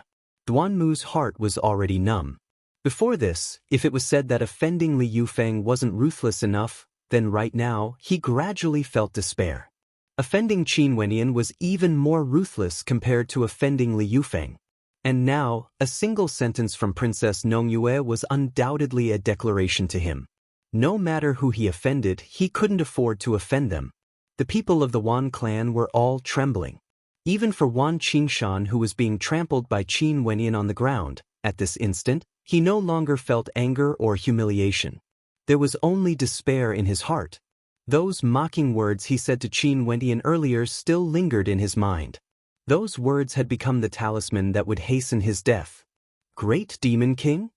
Qin Wenyan didn't think too much about it. When he heard how Bai Ming Nongyue addressed him, he felt it was funny. He shrugged. I came to the Hokage Sengoku Kingdom for the sake of tempering myself, and coincidentally, the opening of the Dark North Immortal Mountain happened to happen. Speaking of which, it's quite a coincidence that the person in charge of this banquet is none other than you. If I knew this earlier, I wouldn't have squeezed into the crowd. Qin Wenyan's casual words were like thunder exploding in the ears of Mu Qiu, Duanmu, and the Wan clan. Previously, Qin Wenyan was just a minor character, and no one would care about his words. Some of his arrogant words were even humiliated by others. But now, every word he said would determine the lives of the people around him. It was a matter of life and death. Could it be that the great Demon King was wrong? Back then, wherever you went, you would make the geniuses tremble and cause a storm of blood. Bai Ming Nongyue laughed. At that time, compared to you, I, the princess of the Hokage Sengoku Kingdom, can only be described as insignificant. Before this, I already felt that I had lost a lot of face when I was forced off the rankings by this fellow. I always wanted to find him for a fight, but after that, I discovered that I couldn't win against him. As a saint child of the 100 Refinements sect, I also feel very embarrassed. Li Yufeng shook his head and smiled. He still couldn't see through Qin Wenyan. But back then, in the most shocking battle in the Tiandao Sacred Academy, Qin Wenyan fought against Huang Shatian to such an intense degree. Li Yufeng knew that it was impossible for him to defeat Qin Wenyan. In addition, he knew that Qin Wenyan defeated Huang Shatian at the foot of the Devil Mountain. For those below the Immortal King realm, it would be extremely difficult to find someone who could defeat Qin Wenyan even in the vast immortal realms. Who is this fellow exactly? Princess Nongyue and the saint child of the 100 Refinements sect, although they seemed to be joking, It seems like they feel that they are inferior to Qin Wenyin. How terrifying is this fellow exactly? Princess Nongyue's fame wasn't simply because of her beauty. Li Yufeng was able to become the saint child of the 100 Refinements sect because of his talent. However, these two people were actually sighing about being inferior to this unremarkable young man before them. How could the hearts of the spectators not tremble? You two immortal companions, stop praising me to death. Qin Wendian smiled and shook his head. It has been so many years since we last met. To think that I would be able to meet such an enviable couple here. Do you want to treat me to a few cups of wine? Naturally. After we settle the matters here, follow me to the tall platform. I will do my best as a host. Bai Ming Nongyue smiled and nodded. Their conversation was like a conversation between old friends, extremely ordinary. Qin Wentian's tone was as calm as ever, even though the person standing before him was the unreachable Princess Nongyue. When they thought of how they humiliated Qin Wenyan earlier, intentionally speaking to Duanmu in such an indifferent tone in order to raise their own statuses, the faces of the Wan clan's experts were all burning hot. Was there a need to feign indifference when speaking to Duanmu? Even when speaking to Bai Ming Nongyue, he was still as calm as ever. For a truly arrogant person, no matter who he was facing, he would always be like this.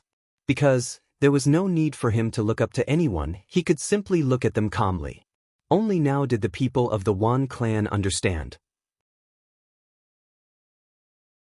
Wan Yao no longer dared to look directly at Qin Wenyan, the young man who was speaking to Princess Nongyue.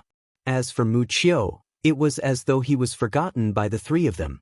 Even the immortal sense of an immortal emperor was ignored. What sort of attitude was this? It was like, from their perspective, Mu Qiu was simply an insignificant character. As for the immortal sense of an immortal emperor, it was merely a strand of immortal sense. If an immortal emperor personally appeared, they might be able to place some importance on him. Pooh! A light sound rang out. The eyes of everyone abruptly narrowed as their hearts pounded violently. The young master of the Duanmu clan, Duanmu Xiu, at this moment, knelt to Li Yufeng and Qin Wenyan. The arrogant young master Duanmu suddenly knelt on the ground and kowtowed. Duanmu Xiu has eyes but can't see. Earlier, my words offended the two of you. Luckily, I didn't make a grave mistake. I hope that princess and the two of you can forgive me. If you have any requests, Duanmu Xiu will definitely bow and comply. Before Duanmu Xiu knelt and begged for mercy, he experienced an extremely difficult internal struggle. Given his arrogance, this act of kneeling simply destroyed his pride. But from the casual conversation between the three of them earlier, Duanmu Xiu truly understood what sort of characters these three were.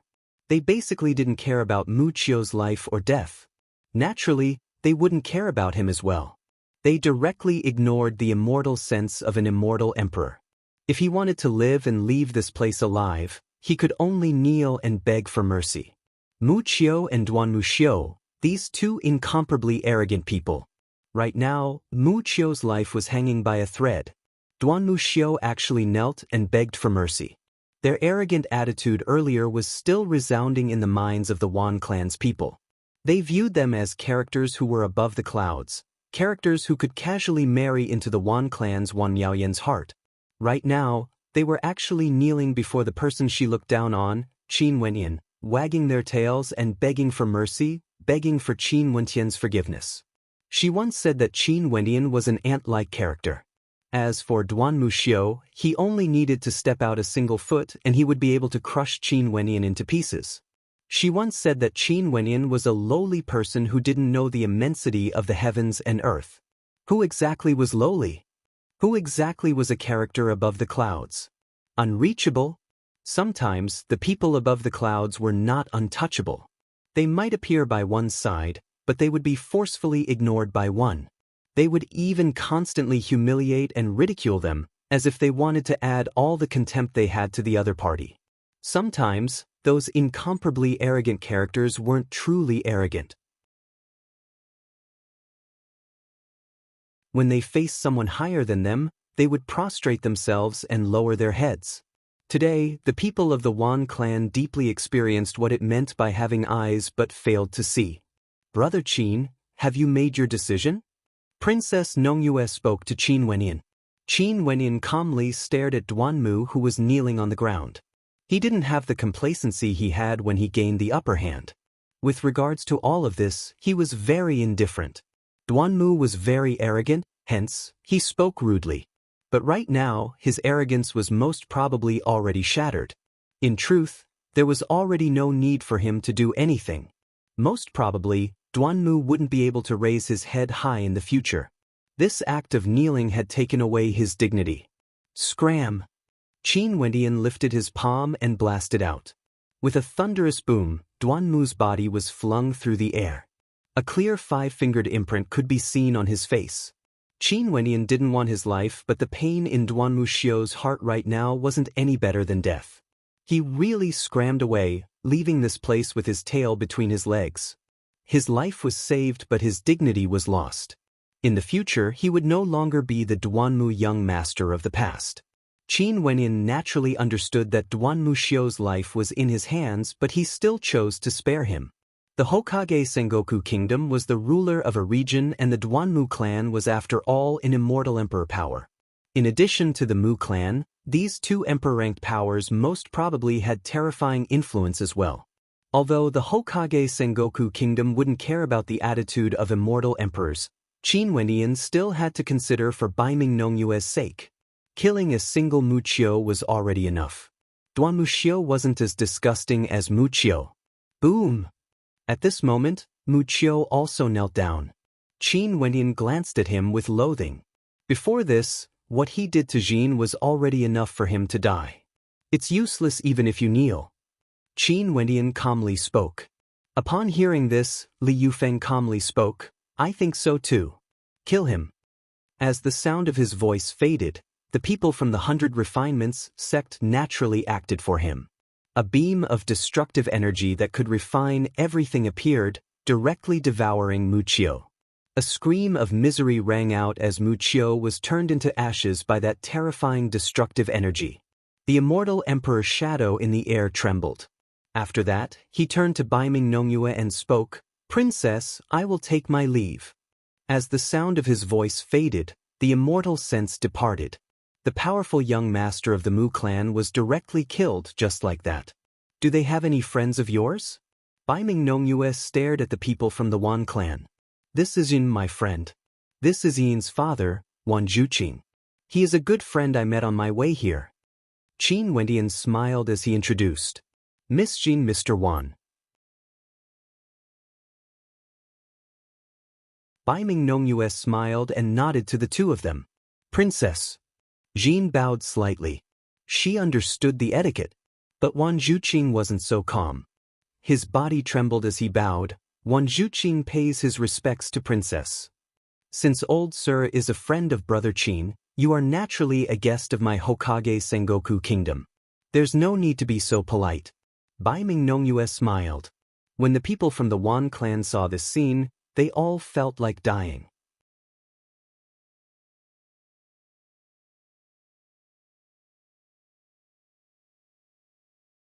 Chapter 1341. Jin, Wan Zhuqing, was someone who was ostracized by the Wan clan. In fact, Wan Qingshan wanted to sacrifice Jin many times to curry favor with Mu Qiu. Princess Nongyue was an existence they couldn't even look at directly. But at this moment, Princess Nongyue actually told Jin and Wan Zhuqing that they were guests of the dynasty. Such an opportunity was something the Wan clan could have as well. However, because of their attitude towards Qin Wenyan, not only did they lose this opportunity, they even became enemies of Qin Wenyan. What about them? Baiming Nongyue stared at the people of the Wan clan as she asked. I'm not familiar with them. However, these people who I'm not familiar with have humiliated me multiple times. I have to settle this debt. Qin Wenyan spoke in a light voice, his words causing the faces of the people of the Wan clan to turn pale. After that, Qin Wenyan turned to Wan Qingshan. Initially, I couldn't be bothered with the matters before this. But here, you sacrificed Jin to curry favor with Mu Qiu, using the word, lowly bastard, to humiliate me. Just these 2 points alone are enough for you to die. Wan Qingshan's face was ashen, filled with despair. He knew that he wouldn't be able to survive. In the next instant, Wan Qingshan suddenly started laughing uproariously. His laughter was extremely maniacal. He crawled up as though he had gone mad. I, Wan Qingshan, have truly been blind. Wan Qingshan suddenly let out a self-mocking laugh. He stared at Qin Wenyin. Back then when Zhu Qing invited you into the Wan clan originally had a chance to form a good relationship with you. But because of Wan Yiyao's stubbornness, Miao Yan's arrogance, as well as the pitiful arrogance of our Wan clan, we completely ignored you. After coming to the royal capital, the arrogant Wan clan became lowly, treating Duanmu Xiu as a character of the clouds. However, what's laughable is that there are some people who are right in front of you that you can't even see, yet you are thinking of ways to curry favor with that unreachable character. How laughable, how sad. Wan Zhuqing stared at the sorrowful expression of his second brother as he sighed in his heart. This was indeed very sad. Who would have thought that the Wan clan had a character that was so unreachable, an existence that could even make Duanmu Xiu kneel? Yao, Miaoyan, the two of you kneel. Wan Zhuqing suddenly berated. Wan Miaoyan and Wan Yao froze there. He wanted them to kneel? Wan Yao looked at Qin Wenyin. At this moment, her heart was still trembling intensely. If it weren't for her willfulness, if it weren't for Qin Wenyin not deliberately making things difficult for him and not mocking him along the way, would the ending be different? When Qin Wenyin spoke, he was indifferent. No matter who he was talking to, he was always calm. She didn't like that expression and thought that Qin Wenyin was pretending to be arrogant. However, now that she thought about it, it was ridiculous and sad. She then glanced at Baiming Nongyue, who was standing beside Qin Wenyin. That princess exuding magnificence through the generations, that lofty character standing beside Qin Wenyin was like an old friend. Father, I know you want to save me. However, since I'm already in the wrong, let's just let it be. Wan Miaoyan calmly spoke. She closed her eyes, feeling incomparably complicated in her heart.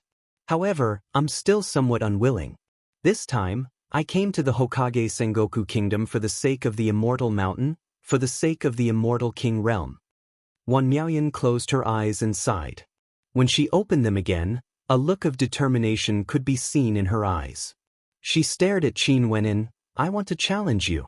If you truly obtain the recognition of the princess and the saint child based on your strength, even if you kill me, even if I die, so be it. Miaoyan. Wan Qingshan berated. Father, there's no need to persuade me. Before this, I've already bowed and knelt before Duanmu Xiu, causing the doomsday of our Wan clan. This time around, I won't kneel, even if I die. Wan Miaoyan stared at Qin Wenyin as she spoke. Her body floated in the air, coldly staring at Qin Wenyin. Terrifying flames radiated from her as she spoke. Even if I die, I will die in battle. Qin Wenyin inclined his head, staring at Wan Miaoyan in the air as a mocking smile appeared on his face. Do you think that by doing this, you would appear very noble? Qin Wenyin faintly spoke. Humiliating and belittling others to show how arrogant you are. What qualifications do you have to say the word challenge to me? How can a lowly existence like you have the qualifications to say the word challenge to me? Or maybe, do you still have a trace of hope that if you defeat me, I won't be able to act against you anymore? If Wan Miaoyan merely looked down on him, then perhaps he wouldn't care. But those insulting and mocking words like lowly, ant, and so on and so forth weren't something that could be covered up by a proud expression of being willing to die. When Wan Miaoyan heard Qin Wentian's words, she only felt her heart pounding violently as her expression changed unceasingly. Qin Wenyin stared at Wan Miaoyan's expression as he coldly laughed. As expected, you still have that pitiful pride in you, as well as those despicable delusions. As the sound of his voice faded, a powerful law energy gushed forth from Qin Wenyin as he instantly lunged out. He lifted his palm as boundless runic light transformed, instantly transforming into an incomparably terrifying palm imprint of destruction. Wan Miaoyan's expression drastically changed. She frenziedly unleashed her own strength to resist, but under the might of that palm imprint, she was like an ant, directly grabbed by the palm imprint. After which, the palm imprint slammed her down, causing a thunderous boom to ring out. Wan Miaoyan only felt her internal organs trembling as she coughed out blood unceasingly. As for Qin Wenyin, he still stood there, not moving at all from the start to the end. The people in the surroundings all felt their hearts trembling. What terrifying strength! They were both at the Immortal Foundation realm, but that palm imprint was simply too terrifying. Qin Wenyin didn't stop. His palm blasted out towards Wan Qingshan again. With just a single strike, his immortal foundation directly shattered. At the same time, his left palm blasted out, slamming into Wan Yao's body, causing her to be directly flung through the air. Wan Qingshan, Wan Miaoyan, and Wan Yao all fell onto the ground. The three of them were heavily injured to varying degrees. Their faces were filled with despair as they stared at the silhouette of that young man. However, Qin Wenyin actually stopped. He turned his head back and spoke to Baiming Nongyue. "Is this very boring?" "I do feel that it's quite interesting." Baiming Nongyue laughed. She turned her gaze to Wan Miaoyan as she spoke. "Given your current cultivation base, most probably in the entire immortal realms, it's very hard to find someone who can stand equally against you. Duanmu and Mu Qiu, even standing beside you is an insult to you. Yet, someone who can bow and scrape before Duanmu and Mu Qiu is actually so pitiful to the point of shouting out the word challenge to you. This in itself is a very interesting matter." Baiming Nongyue's words ruthlessly smashed into Wan Miaoyan's heart, destroying her pride. Using the word challenge to protect her pride? However, this was just like how she humiliated Qin Wenyin earlier. A lowly person wanting to use such a method to disguise themselves. In that case, from the looks of it, who was the truly lowly one? In the eyes of people like Qin Wenyin and Baiming Nongyue, what did she, Wan Miaoyan, count for? Interesting indeed. Let's go to the platform. Li Yufeng laughed. Qin Wenyin nodded lightly, ignoring the other members of the Wan clan as well as Wan Miaoyan and her companions who were lying on the ground. At this moment, only then did Wan Miaoyan and her companions realize that in Qin Wentian's eyes, they had never existed before. Hence, Qin Wentian's expression was so calm when he looked down on them earlier. It was because he couldn't be bothered to bother with them. "Jean and old sir, come along as well." Baiming Nongyue smiled at the two of them. Jean glanced at Qin Wenyin and didn't say anything. As for Wan Qingshan, he felt some trepidation. Right now, he was still in a state of shock from Baiming Nongyue's words earlier. In the entire immortal realms, it was extremely rare to find someone who could stand equally against Qin Wenyin. This evaluation of Baiming Nongyue was sufficient to cause the hearts of many to tremble. If it was spoken by an ordinary person, it might be treated as a simple compliment. But the person who said this was none other than the princess of the Hokage Sengoku Kingdom, Baiming Nongyue. In that case, the weight of this sentence was extremely great. Baiming Nongyue's silhouette flickered as she flew forward. Qin Wenyin and the others all stepped out, moving towards the platform. There were already people who had already prepared the seats for the banquet. Baiming Nongyue didn't sit on the throne but sat together with the others, like a gathering of friends. She stood up and smiled at everyone. "Although some minor matters happened, please don't let this affect the atmosphere of the banquet. These few are all my friends and everyone should already know that Li Yufeng is a saint child of the 100 Refinements sect. Brother Qin is someone I got acquainted with back then in the Sacred Academy. Back then when the Sacred Academy opened, all the supreme geniuses of the immortal realms gathered there and Brother Qin caused a raging storm in the academy." Everyone stared at Qin Wenyin.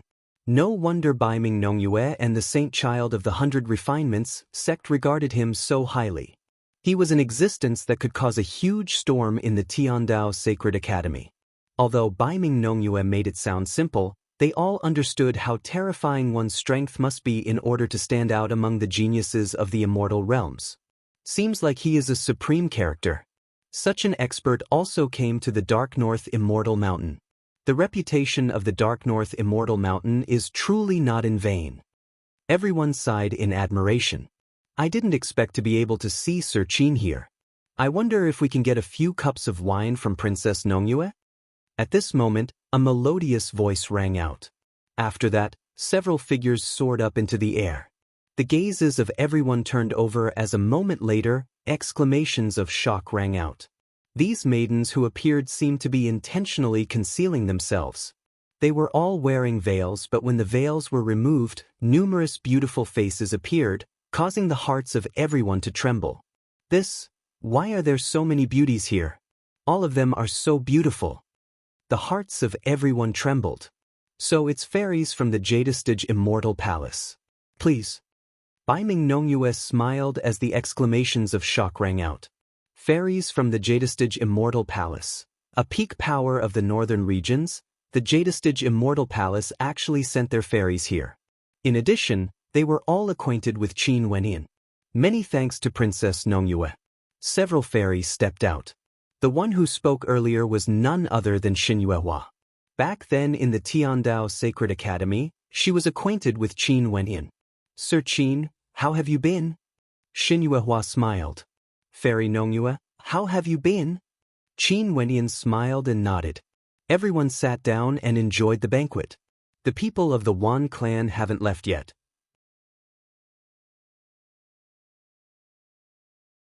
Wan Miaoyan stood up and stared at the situation on the platform. Princess Nongyue, Fairy Nongyue, Saint Child of the 100 Refinements Immortal Palace. These were all legendary characters. However, all of them were extremely respectful to Qin Wenyan. After they saw him, Qin Wenyan felt that it was natural for him to sit together with these characters.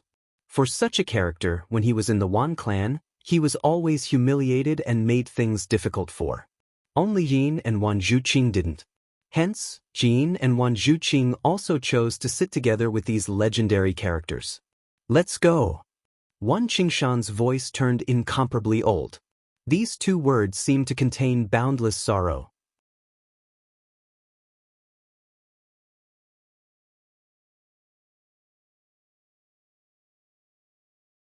Chapter 1342. The people of the Wan clan left, bringing with them a sense of longing and anticipation as they left with desolation and sorrow. However, no one cared about their existence. In this world, the people only cared about those characters who were at the peak of the clouds. For example, Baiming Nongyue, Li Yufeng, Qin Wenyan, and the fairies of the Jadestage Palace. For these people who sat before the thrones and drank wine, every single word and action of theirs was far more eye-catching compared to the life and death of the Wan clan. That young woman sitting beside Qin Wenyan seems to be from the Wan clan as well. She is very beautiful, just like a character from a painting. Her beauty is unique, and her judgment must be very good. She didn't look down on Qin Wenyan like the others in the Wan clan but chose to stand beside Qin Wenyan instead. Her father is the same as well. Hence she obtained the friendship of Qin Wenyan and is able to sit together with the princess. How glorious is that? That old man from the Wan clan seems to be a little nervous. But what sort of characters are the Saint Child and the princess? Even if they have ordinary statuses because they are friends of Qin Wenyan, they still treat them with respect, unlike Mu Qiu and Duanmu who are so domineering. These are the true arrogant people. They wouldn't flaunt their arrogance before the weak. Everyone present was discussing fervently. The battle just now had become the topic of everyone's discussion. On the banquet platform before the throne, Baiming Nongyue smiled at Qin Wenyan. Brother Qin, since you came to my Hokage Sengoku kingdom this time around, after your cultivation in the Dark North Immortal Mountain ends, you must definitely pay a visit to my royal palace. Let me show you my hospitality. Since Li Yufeng is here, why would I go to the royal palace to join in the liveliness? Wouldn't I be spoiling your plans? Qin Wenyan teased. I'm not like Brother Qin. After all, I'm not as powerful as Brother Qin, only at the Immortal Foundation realm, yet I already obtained the permission of the Jadestage Immortal Emperor to betroth the princess to you. Li Yufeng smiled and looked at Qin Wenyan. He raised his cup and said, speaking of which, I still have to give a toast to Brother Qin. Congratulations. Qin Wenyan's eyes flashed as he stared at Li Yufeng with some surprise. The 100 Refinements sect was located in the northern regions while the Evergreen Kingdom was located in the eastern regions. It was unknown how far apart they were, but Li Yufeng actually knew about this matter. Seems like the major powers of the immortal realms were all paying attention to the movements of the various powers. Yeah, let's toast to Brother Qin. Bai Ming Nongyue also smiled. Brother Qin and Princess Qing have already been betrothed by the evergreen immortal emperor? This is truly a joyous matter. Shen Yuehua similarly raised her cup, her eyes gleaming with amorous light as she cast a deep glance at Qin Wenyin. In that case, I, Qin, will have to thank everyone. Qin Wenyin wasn't polite. He smiled and drank the wine in his cup. Wan Zhuqing had always been very restrained. But when he heard Li Yufeng's words, his eyes flashed as a sense of disappointment flashed in his heart. Although there was no reason for this disappointment, when he saw how illustrious Qin Wenyin was before this, he couldn't help but think back to the words he said back then. How good would it be if the two of them could be together? A bitter smile appeared on his face. Wan Zhuqing tossed aside this unrealistic fantasy. Seems like he was thinking too much. Princess Nongyue of the Hokage Sengoku Kingdom and the Saint Child of the 100 Refinements sect had such a high evaluation of Qin Wenyin, treating him as a good friend. What sort of character was he? How could there be no women who liked him? How could his identity be simple? And as expected, when he heard that Qin Wenyin was going to marry a princess, and it was even betrothed by the great emperor, Wan Zhuqing couldn't help but sigh. Never in his wildest dreams would he have imagined that the young man he met back then would be so illustrious. Back then, he was somewhat disappointed because Qin Wenyin wasn't an immortal king. But now, from the looks of it, how could an ordinary immortal king compare to Qin Wenyin? Which country's princess is your fiancée from? I wonder if I've heard of her name before. Jean smiled as she stared at Qin Wenyin. Her expression was as calm as ever, as tranquil as ever. Very far away, the Evergreen Kingdom in the eastern regions of the immortal realms. Qin Wenyin spoke in a light voice to Jing. This princess of the Evergreen Kingdom must be very beautiful, right? Jin mumbled. Very beautiful. Qin Wenyin thought of Qinger as a warm smile flashed in his eyes. But after that, he felt that it wasn't too good to praise his fiancée in front of a beauty. Hence, he smiled again, you are very beautiful as well. Thank you. Jin casually smiled. Li Yufeng smiled as he stared at the two of them. An expression of interest could be seen on his face. Brother Qin, when do you plan to marry Princess Qing? Li Yufeng asked. I haven't thought of it yet. Let's break through to the Immortal King realm first. After all, Immortal Foundation is simply too weak in the immortal realms. Qin Wenyin shook his head lightly. That's the truth. Although you are already standing at the peak of Immortal Foundation, as long as you haven't broken through to the Immortal King realm, you are still very weak in the vast immortal realms. However, I believe that once you break through to the Immortal King realm, you would instantly experience a huge leap, directly transforming from a weakling to an expert. Ordinary immortal kings wouldn't be your opponent. Li Yufeng seriously smiled. Qin Wentian's combat prowess was something everyone in the Tiandao's Sacred Academy knew about. It's still too early to speak of this. After all, breaking through to the Immortal King realm isn't a simple matter. I hope that the Dark North Immortal Mountain would be of some help to my cultivation. Qin Wentian laughed. That's right. It's just that in the future when Brother Qin marries Princess Qinga, if I have time, I might invite you for a cup of wedding wine. I hope Brother Qin wouldn't mind, right? You are naturally more than welcome. Qin Wentian nodded. Me as well. If I have time, I will definitely head there as well. Bai Ming Nongyue smiled. The two of you, stop talking about me. Maybe, you two came earlier than me. Qin Wenyin stared at the lovey-dovey couple as he spoke. During the banquet, one's status would determine whether they would have the chance to sit together.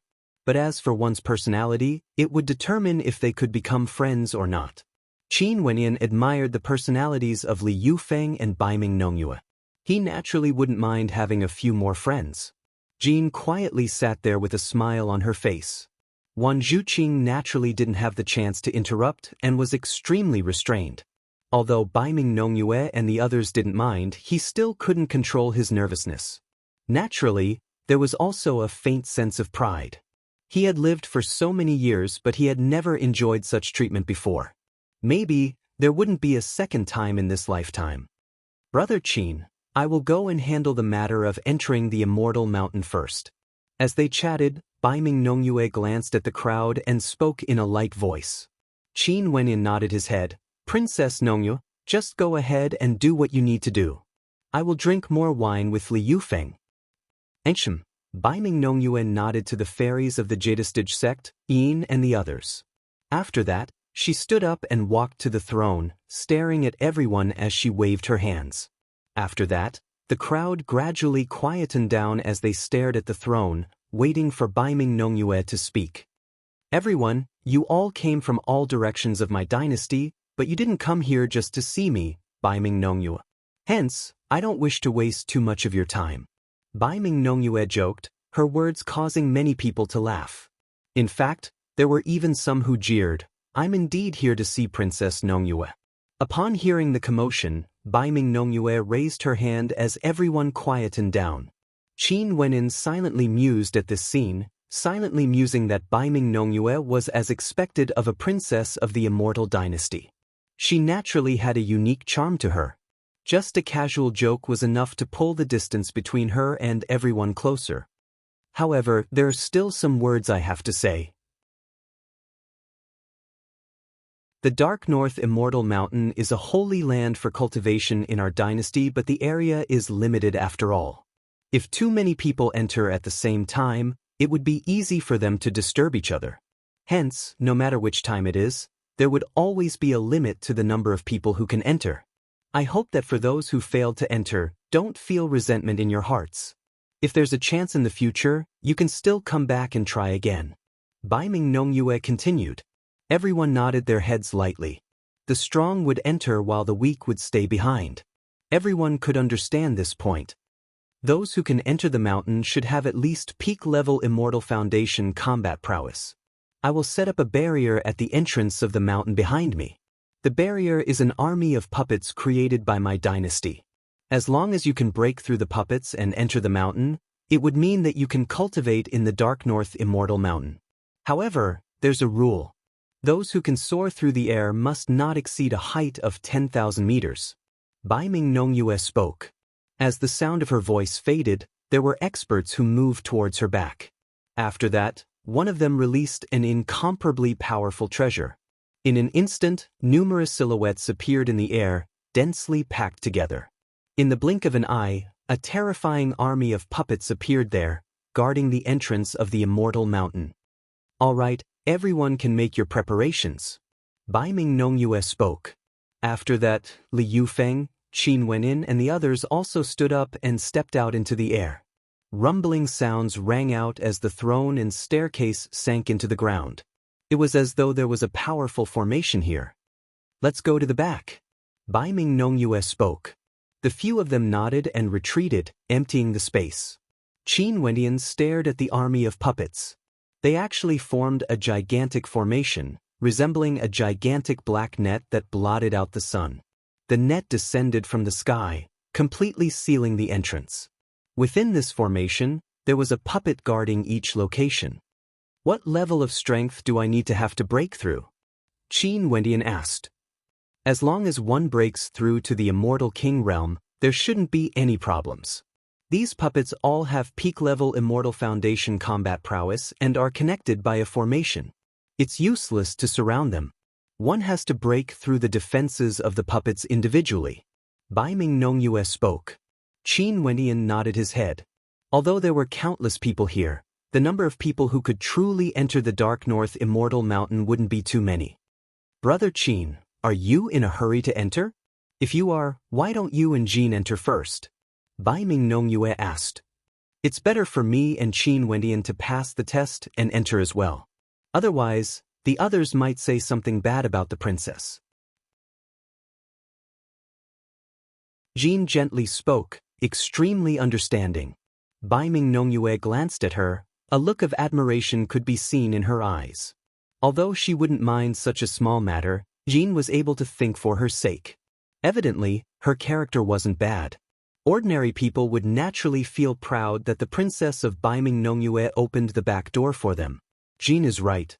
If we want to enter, let's directly enter through the formation. Qin Wendian smiled. He didn't mind. Since they came here, they might as well take a look at the formation first before entering. It wouldn't take too long. That's fine as well. You guys can enter together then. Baiming Nongyue smiled and nodded. You're tuning in to the Passion Pages YouTube channel. We're so grateful for your support, and don't forget to subscribe to join us on this incredible journey through captivating stories. Your generosity through donations truly makes a world of difference, as it's the primary source of revenue that allows me to expand and enhance this channel for you. Thank you from the bottom of my heart for being a part of this adventure.